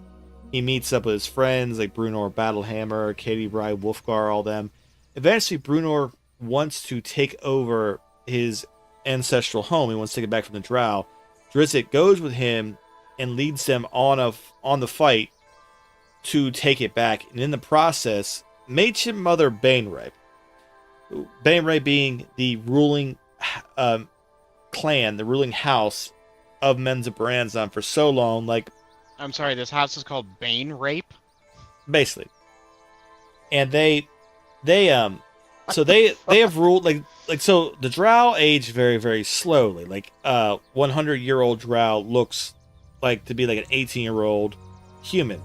Bainray is ancient and borderline, like she is old and saggy even by drow standards. Like she has been ruling for a long time, and so Drizzt bringing these people back in results in her dying. He's not even the one to land the killing blow, but he's instrumental in bringing everybody down there This to bitch eventually just like fight. catches the sniffles from the adventurers. Oh no, I think Brunor straight up just chops her face in half with his axe.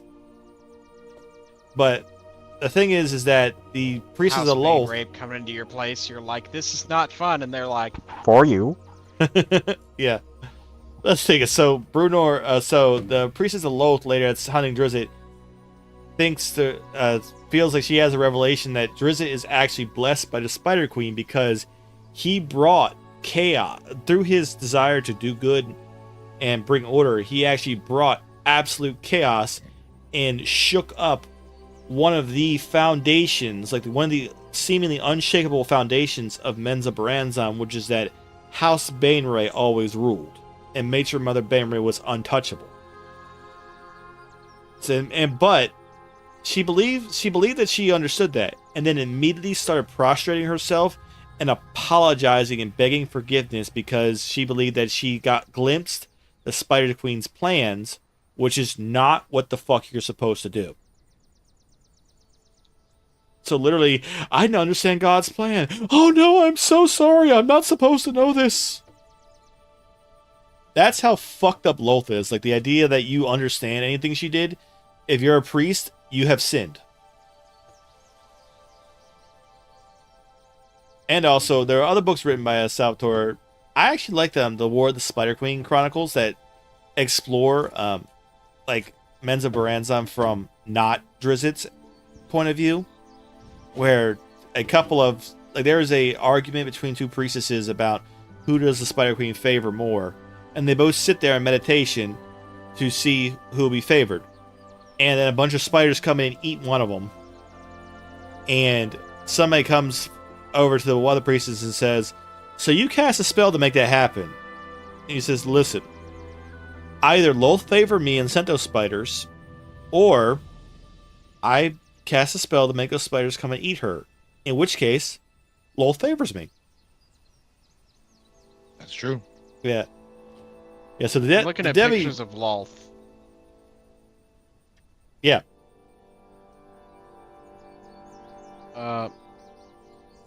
Honestly, some of these would. Yeah, of course you would. It's a fucking Spider Queen. We know. Yeah. Courier might even want to would say wood to Lolth's handmaidens, the yokel. The yokel? They're rednecks? Yolchol. Those are the handmaidens of Lolth.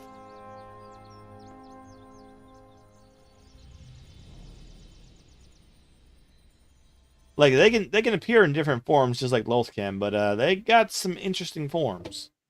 Nigga, that's literally like a pillar of earwax or like melted yes, meat. And that's the handmaidens of Lolth right there. Would not hard pass. Yeah, so look. Oh, and they smell bad. Yeah, definitely. Yeah, definitely not. Yeah. Oh, yeah. Oh, Gordon. Then you have Gordon. In your setting, you have the three torments. Hanwastar, the chain bearer, domains of cunning, slavery, and fate. A monkey goddess whose fur is painted in star maps of blood. She is the wisest of the gods and weaves sacrificed slaves into the chain of fate. She is cunning and grants hunters and assassins success in their aims, demanding worship in the form of sadistic hunts of slaves set free into the jungle, only to be tortured to death upon their capture.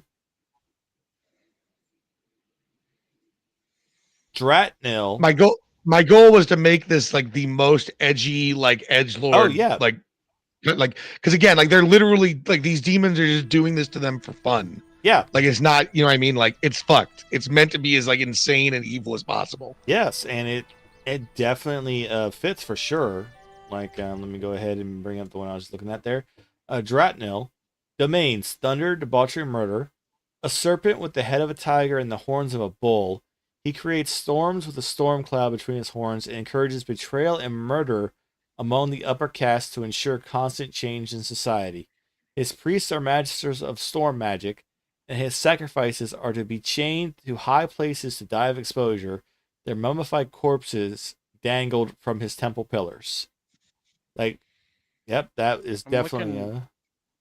I'm on the Forgotten Realms wiki, and I'm looking at like all of Scaly Kind. Like 90% of these are just the same fucking thing. yeah. Welcome to Dungeons and Dragons. We hope you enjoy your stay. Yeah.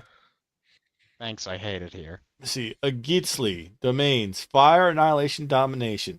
An old man with fire for eyes wearing turquoise jewelry, purging impurities and clearing space for new growth in society through mass burnings of live sacrifices. He is the oldest of the gods, and while he has abdicated his throne in his old age, he is still the most feared despite the relatively small size of his cult. His priests are pyromancers and engage in ritualistic branding and scarification.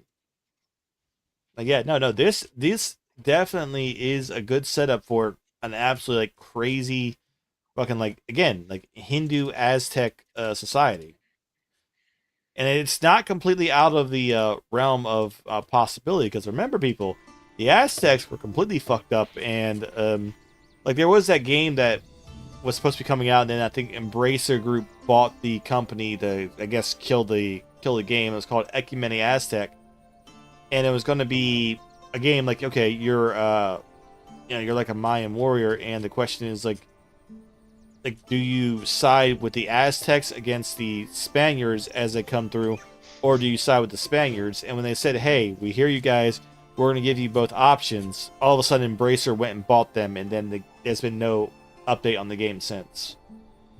But no, the Aztecs were so fucked up that it's like, no. As soon as the Spaniards came along, the reasons that they won as well as they did, well, one of the main reasons was that they had help from the locals. Like, locals like, you're going to do what? Yes, the human sacrifices will stop. What does stop mean? No more human sacrifices. Okay, we like you. Okay. Like, we don't care if you enslave us or anything. Like, you're not going to cut our hearts out while we're alive to go ahead and appease the sun god. No, we're not going. That's great. We love that about you. Okay, yes, please come ahead and take our women. It's fine. It's cool. You're going to stop these Aztecs, right? Yep, okay. Obviously, it wasn't that clear cut, but that was a big thing right there. Was that I just discovered the serpent flesh golem. It's literally a fucking robot made out of dead snakes. That's hilarious. Oh, yeah. Dead snake robo nigga. Oh, yeah, dude. There's a lot of fun old stuff from there.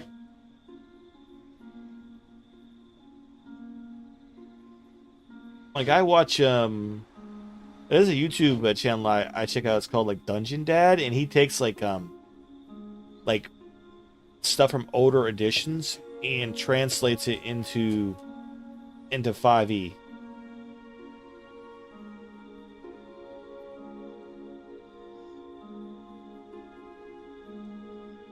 You know, and it's fun to use a lot of the stuff there, or at least get basic ideas from it to be able to use it. Like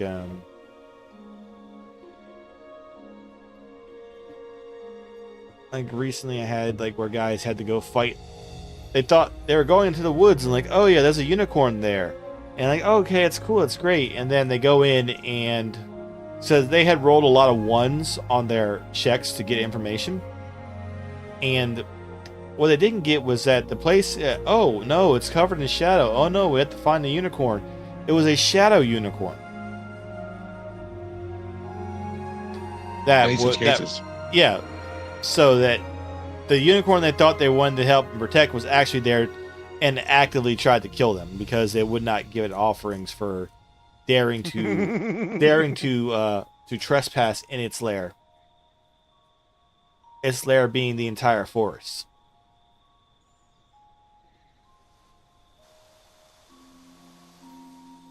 Yeah, no, it's so fucking Marl is amazing.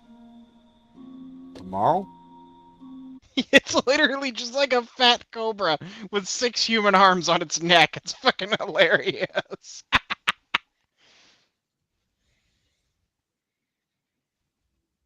Oh yeah.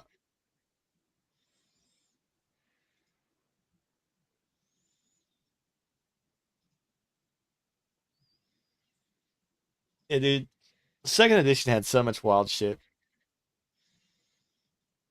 Actually, one thing I've actually had fun with a lot with some settings is if you look up like slots. I mean, their modern form now is like a bunch of like toad niggas, you know.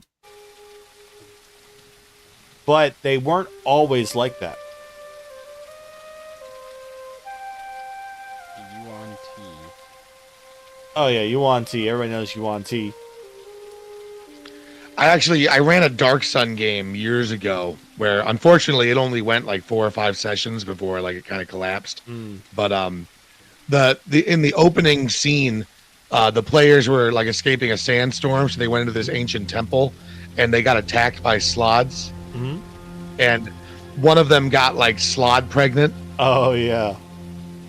because like I think if they wound you, there's like a chance for you to get infected by them or whatever. Yeah, that little tadpole in there. Yeah. Yeah. And it was unfortunate because I had this whole plot line planned out where like the city of Tyr was going to basically have like an aliens style infestation of slod, Mhm. but never happened. Yeah. No, the Sloop de Monpalop. yeah, then the You're slots are making that fun. up. Sloop de Monpalop, the city of pools, was a Mhm. city of the Kuatoa in the middle. Oh, In dude, the what the Kuatoa, fuck am I reading? dude, Middle Old Kuatoa is so much Shanatar, fun. domain of the Underdark. Dude, Kuatoa is so fun because they're basically retarded fish people, but for some reason, whatever they believe comes true. There's a reference. There's Kuatoa in Baldur's Gate 3, where you can like be their god or whatever that kind of thing. But literally, because they're worshiping Bual, where obviously the god's name is Baal. But the thing is that Kuatoa had this weird fucking thing where literally it's like whatever they worship just becomes real. So they worship you as a god, you get like minor godlike powers. They're also known as gogglers. That's funny. Yeah. Yeah, Kuatoa are fun like that, but no. Slot are fun because if you go like so the basic story for 5e and all that is that the Slod Lord let's see, I forget his name right now. They He apparently have a god called Blib Dual Poop. Yep. The Slod Lords basically made sure that to ensure that their reign wouldn't be threatened. They altered something called the Spawning Stone, which is in the center of Limbo, like a realm of like pure chaos, to ensure that all Slods born are like these frog niggas. Because otherwise, Slods could literally take any form.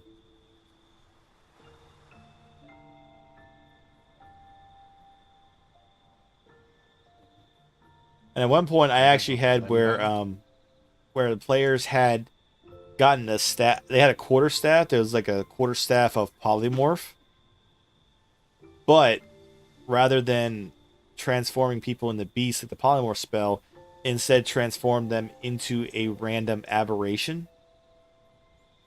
And they never got around to learning that it was actually the Lord of Colors, Rod of Colors, which literally like he could just touch anything and change it into something else.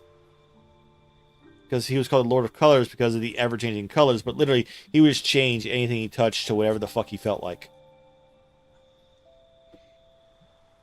And that weapon, like they were very happy to sell it off because basically what happened was on a crit, or if you roll a 20 on the attack roll, which the guy using it was he was running like an elf elven accuracy, like a crit fisher build,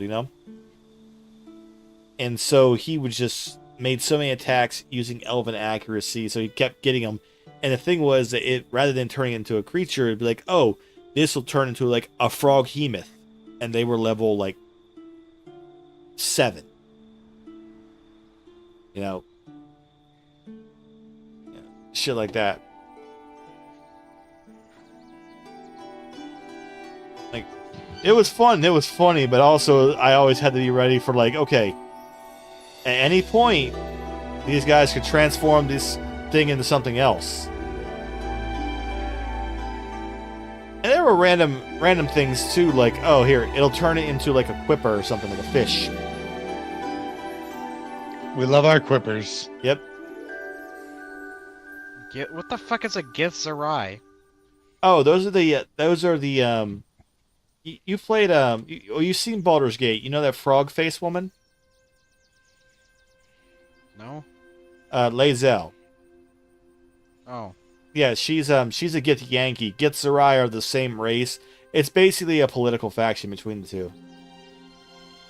So, the Gith were originally a slave race of the Mind Flayers, and eventually their leader, named Gith, developed psionic powers that allowed her to fight off the Mind Flayers' subjugation, and she led them to rebel against and break free from the ancient Illithid Empire. And eventually there was a schism after Gith left. Gith went to the Nine Hells to make a deal with Tiamat, the Queen of Dragons. Quadrone. Yep. To allow her Gith to be able to ride red dragons. And I think that it's suspected that one of the rules was that Gith had to remain in hell with Tiamat. Well, the Gith Yankee are led by a Vlaakith, the Lich Queen. They don't know she's a lich, and they worship her as a goddess. And they believe like their whole thing is to establish like an empire of their own and subjugate other races, and go to war with the Illithids every chance they get. Meanwhile, the Githzerai believe in a more like peaceful and monastic lifestyle, and to not seek war and become like the Illithids. So there was a whole schism between them. Of course, both live almost entirely on the astral plane. Because, I mean, the fun thing is, like, so Gith Yankee and Githzerai, they only come onto the material plane for two things. One, to raid and capture slaves, and two, to have children. No. Because they don't age while on the astral plane. Do they do like the Gerudo thing from Zelda, where they just like show up and like find some people to forcibly get knocked up by? No, they usually would. They usually would just like get knocked up among their own kind. Because basically, to the Gith, virtually everybody that's non-Gith is a potential. Well, the Gith Yankee anyway. Anybody who's not a Gith Yankee is a potential slave. Those damn Gith Yankees trying to free the slaves. Oh no! They intend to enslave everybody else. It's the Githzerai that would try to free the slaves, if they even cared. A lot of times they don't. The Gith Yankee are like, we're going to establish an empire of our own now. Githzerai said, how about we don't, and we just go like be monks and shit. And they were like, that sounds mad gay, so, nigga. Well, back into that explanation, I found the answer to the question I asked you in the middle that you replied to with "yep," which is what is a quadrone? Oh, a quadrone? That's one of the. It's a fucking Nintendo GameCube that's gone into business for itself. Yeah. So all the drones, quadrones, pentadrones, and all that, they are these servants and mechanists, the realm of like perfect order. Yeah, quadrones are also the second most powerful form of moron, from what I see here. Yep. And the fun thing is trying to remember what it's called. There is one thing that lives in Mechanus that it's a celestial like that. Its entire existence is to enforce pacts. So basically, like, and it's one of the few things that has like immunity to force damage. And its whole thing is like you break your pact or whatever, and it gets called to enforce it. Usually it's only against like devils that break their pact. And its whole thing is it grabs you, takes you to its own plane of existence, and it just beats the fuck out of you. This is one of the morons. Let me see what that is. Hold up, let me See get the also exact. Great Moron March. Um,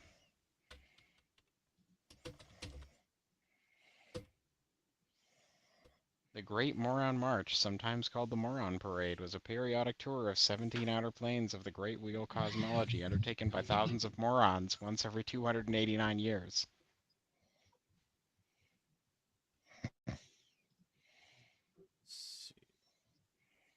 The march occurred every grand cycle of Mechanus. Thousands of morons participated in the Great March. The vast majority were The monodrones. Maroots is what I'm talking about. Oh, I'm talking about morons.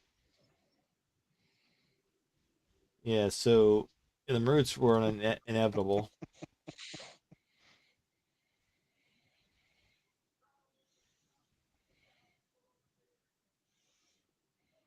Wait, if the moron's primary patron deity is Primus, what the fuck is Mechanus? Mechanus is the realm that Primus rules.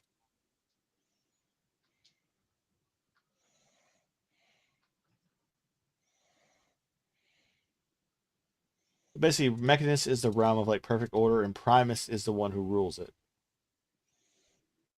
And actually, so funny story, right? So the demon prince Orcus actually killed Primus.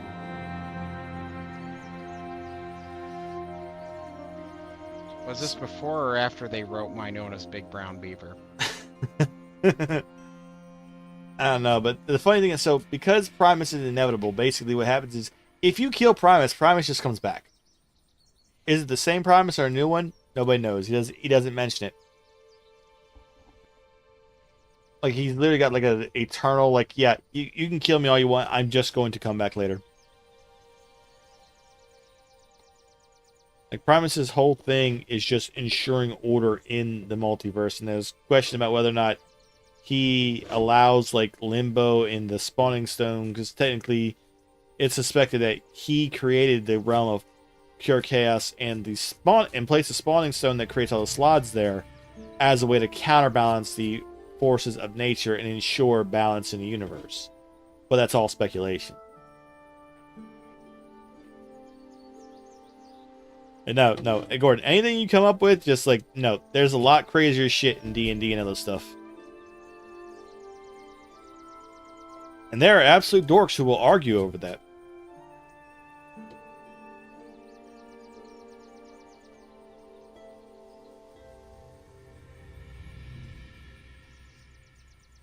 So how many times did Primus die before they performed The Devil Went Down to Georgia? I have absolutely no idea.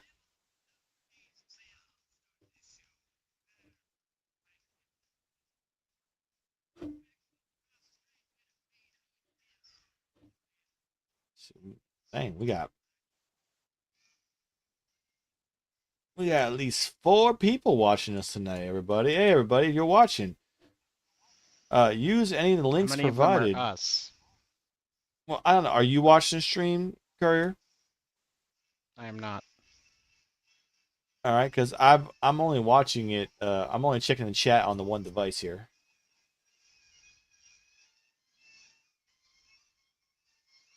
Yeah, no. So we how y'all doing, everybody? Remember, this is a charity stream called the Pro-White Podcasters, or even Counter-Semitic Podcasters Need Money. Please donate via the links that were provided up in the chat there, or in the description of the chat here.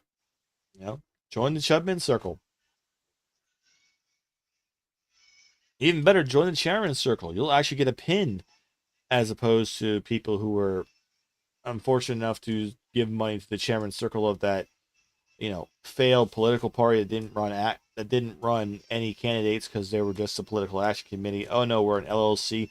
Oh no, this guy's running away with all the money. Dude, no, we need the money. Yeah, we need the money to it. And then on top of that, no, listen. You just need to you need to go make a podcast about video games, but just talk about the Ukraine war.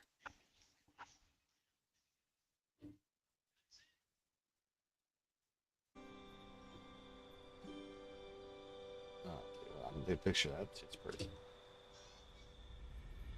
tell you right now, man. This game is providing some nice stuff, but no. Those of you who, if you're new, just jumping in here, we're mainly talking about Gordon's Umbrathar campaign.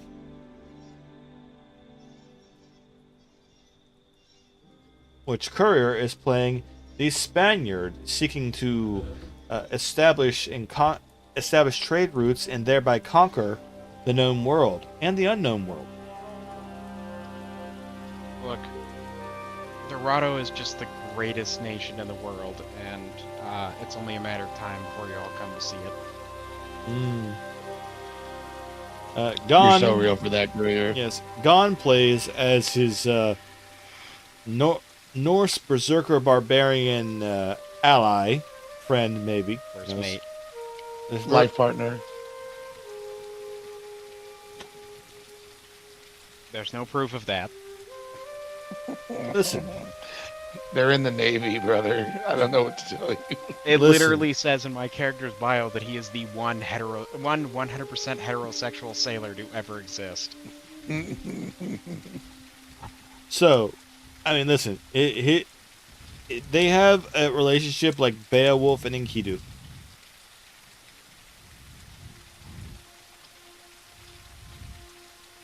But yes, so Gon Look, is. man, if you fought the Anwaris, you would understand. Hmm. But you didn't, so you don't. Yeah, so Gon's our berserker. We've got one guy playing as our and what up my ninja actually applies to him because he just straight up a ninja. I mean, I go ahead, I look at his character art right there, and it's just straight up a ninja. You know, I have to figure out a name for him. Oh, he's archetype is he's a sneaky Arab.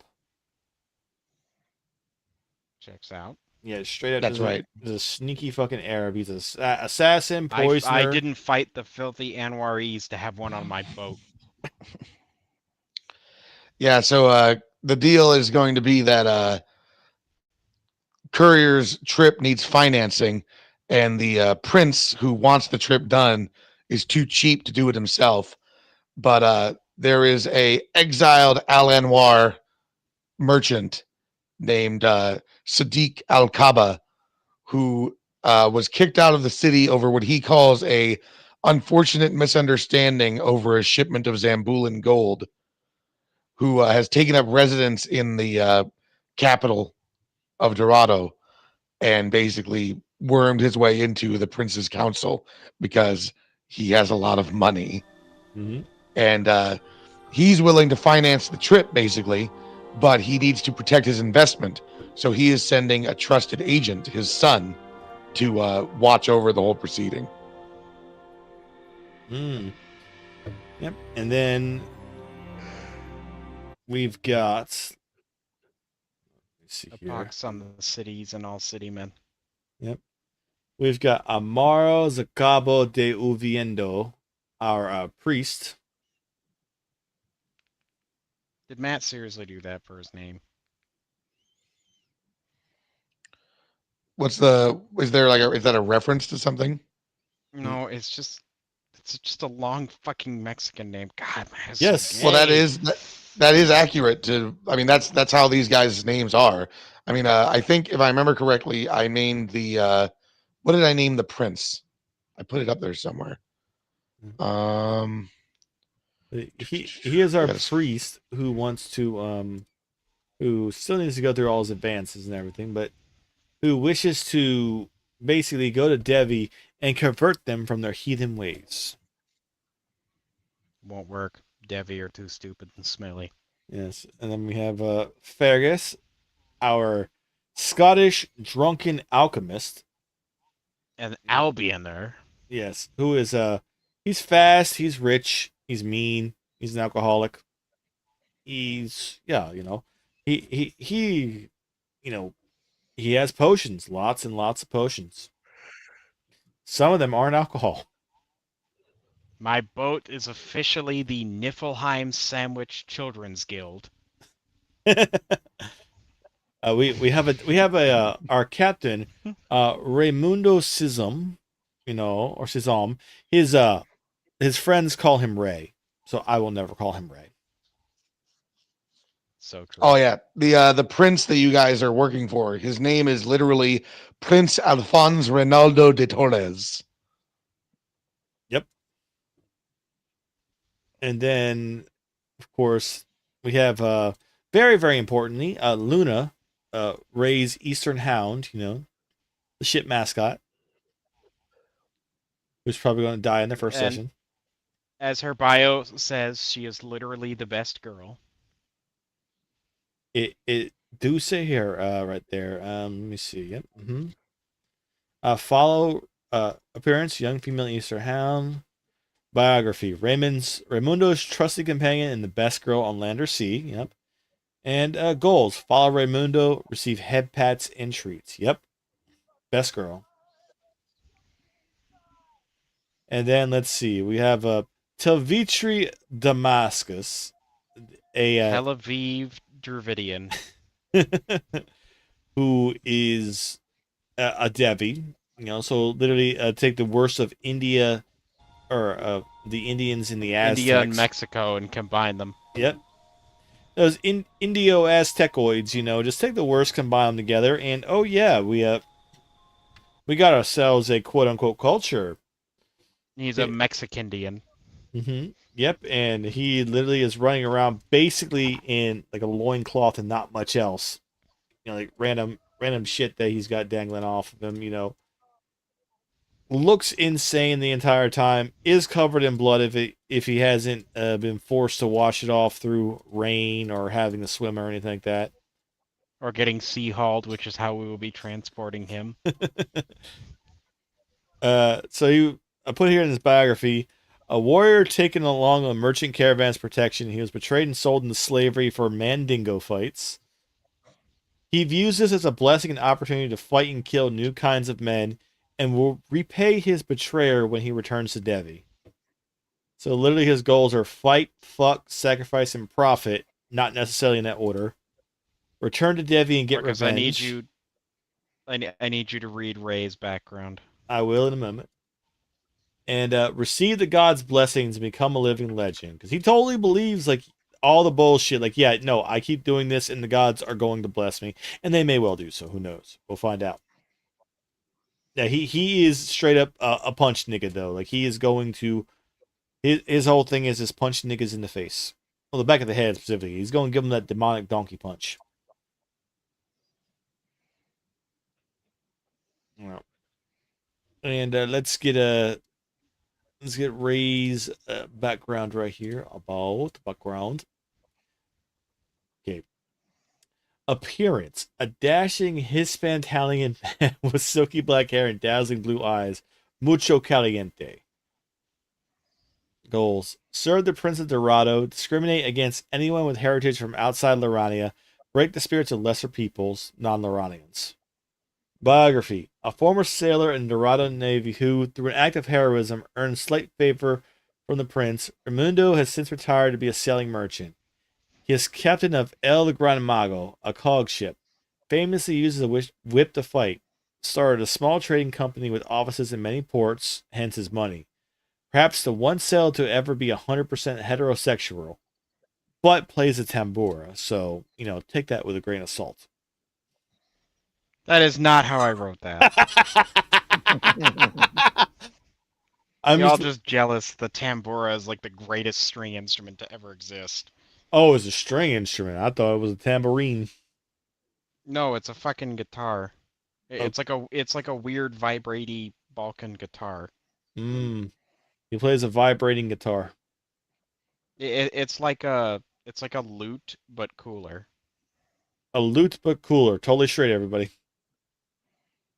Oh, it's okay. You'll invent heavy metal well before it would normally be invented.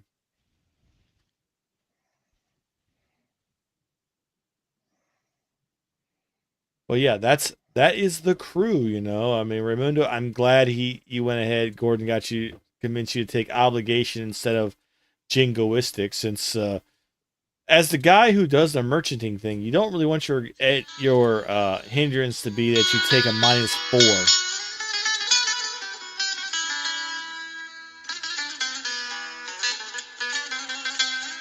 I do indeed hear the music.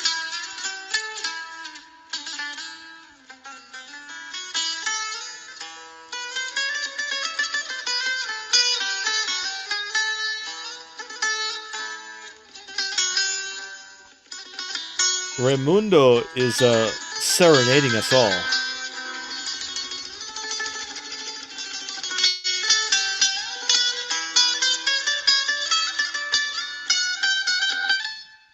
Yeah. So, it's a good thing you swapped off a jingoistic. Because with a major one, you literally would, Well, it ran contrary to my persuasion heavy build. Yep. Yeah, because a jingoistic is the character dislikes people from other cultures and believes his own to be far superior. A snooty city dweller, for example, might dislike uncouth barbarians or citizens of a rival city-state. He cannot help belittling other cultures at every opportunity. As a minor hindrance, the targets of his ire may not benefit from his command edges. He cannot keep from insulting them and subtracts 2 from persuasion rolls when interacting with them. The penalty increases to -4 for the major hindrances. And so Telvitri Damascus here actually does have a -4, and because like it's only like persuasion skill is persuasion at a 4, basically like literally to get anybody to outside of Devi to like agree to anything I fucking say, I literally have to roll 2 4s in a row. You also have a -99 because you are Devi. That is also very fair. Then again, I don't care about that. I'm just going to beat niggas to death as the various demons I read about earlier say.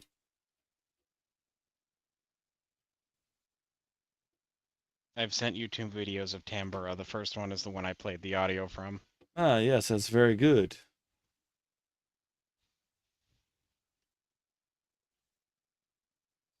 That is indeed very good. But let me go ahead and since you're sharing music now, I'll have to go ahead and end the stream, Courier.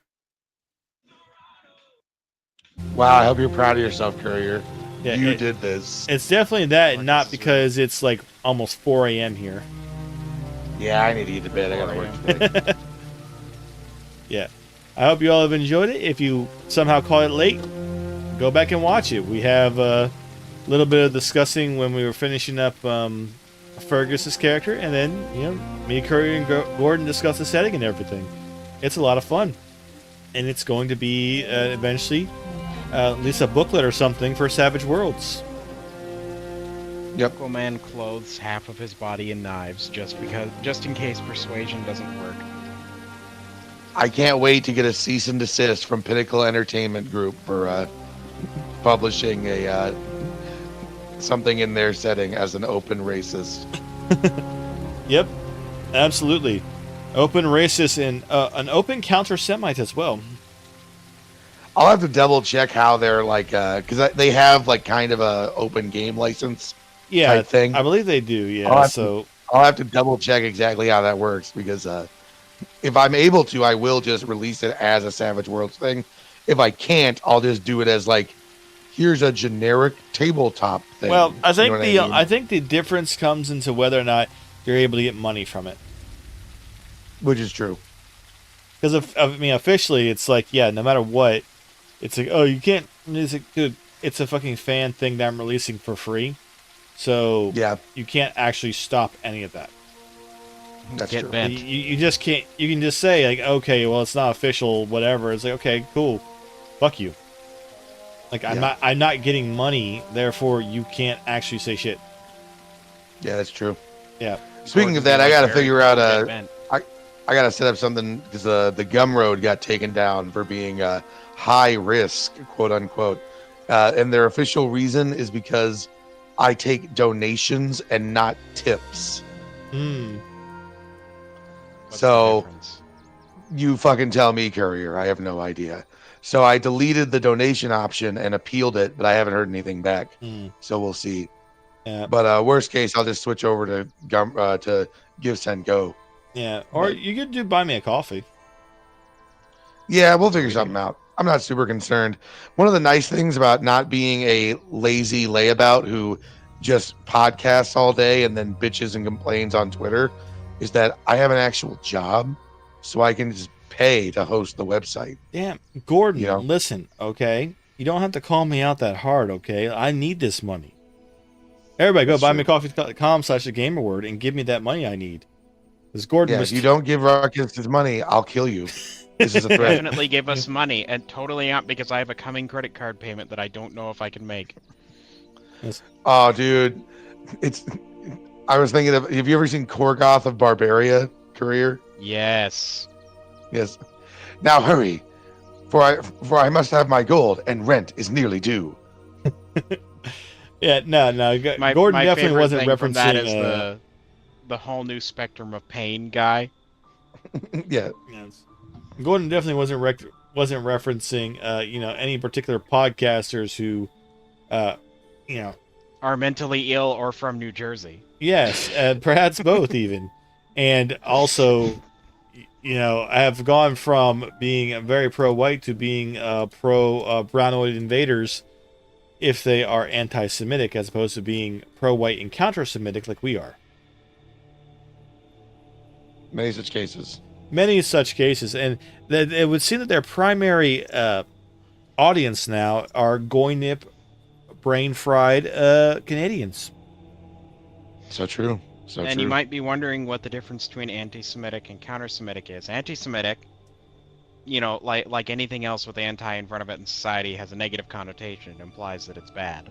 Whereas counter-Semitic, the term I coined, is like counter-terrorism. We are fighting terrorism. It's just the terrorism is Semitic behavior. Mm-hmm. Yes. So everybody, remember, buymeacoffee.com/thegamerword. We also have the Gumroad, or just the super chats if you wanted today. Either way, guys. It's Courier, and if anybody's listening to this and wants to know where I catch the next show, that should be technically, since it's about 4 a.m. here tonight. Yeah. At our usual time. Check us out on the Telegram and all that. Other And than that, donate at that time as well. oh yes, absolutely, donate, because, listen, you all donate, we'll totally make it out of the hood with this one. Yeah. Absolutely. Give them your fucking money. Good night, fellas. All right, good night, guys. Remember, everybody, as always, if you time travel, don't. It'll make you gay. So true. Yes, and aside from that, Pellinol White Strike did nothing wrong. Yeah. Yes. And it only made him bisexual because he was part robot, and the robot half was immune to being gay. That's very true. Get the fuck out of here. Yeah, game responsibly, vote with your dollars, support your local extremist content creators, and as always, make white babies. This is a threat. Make them babies.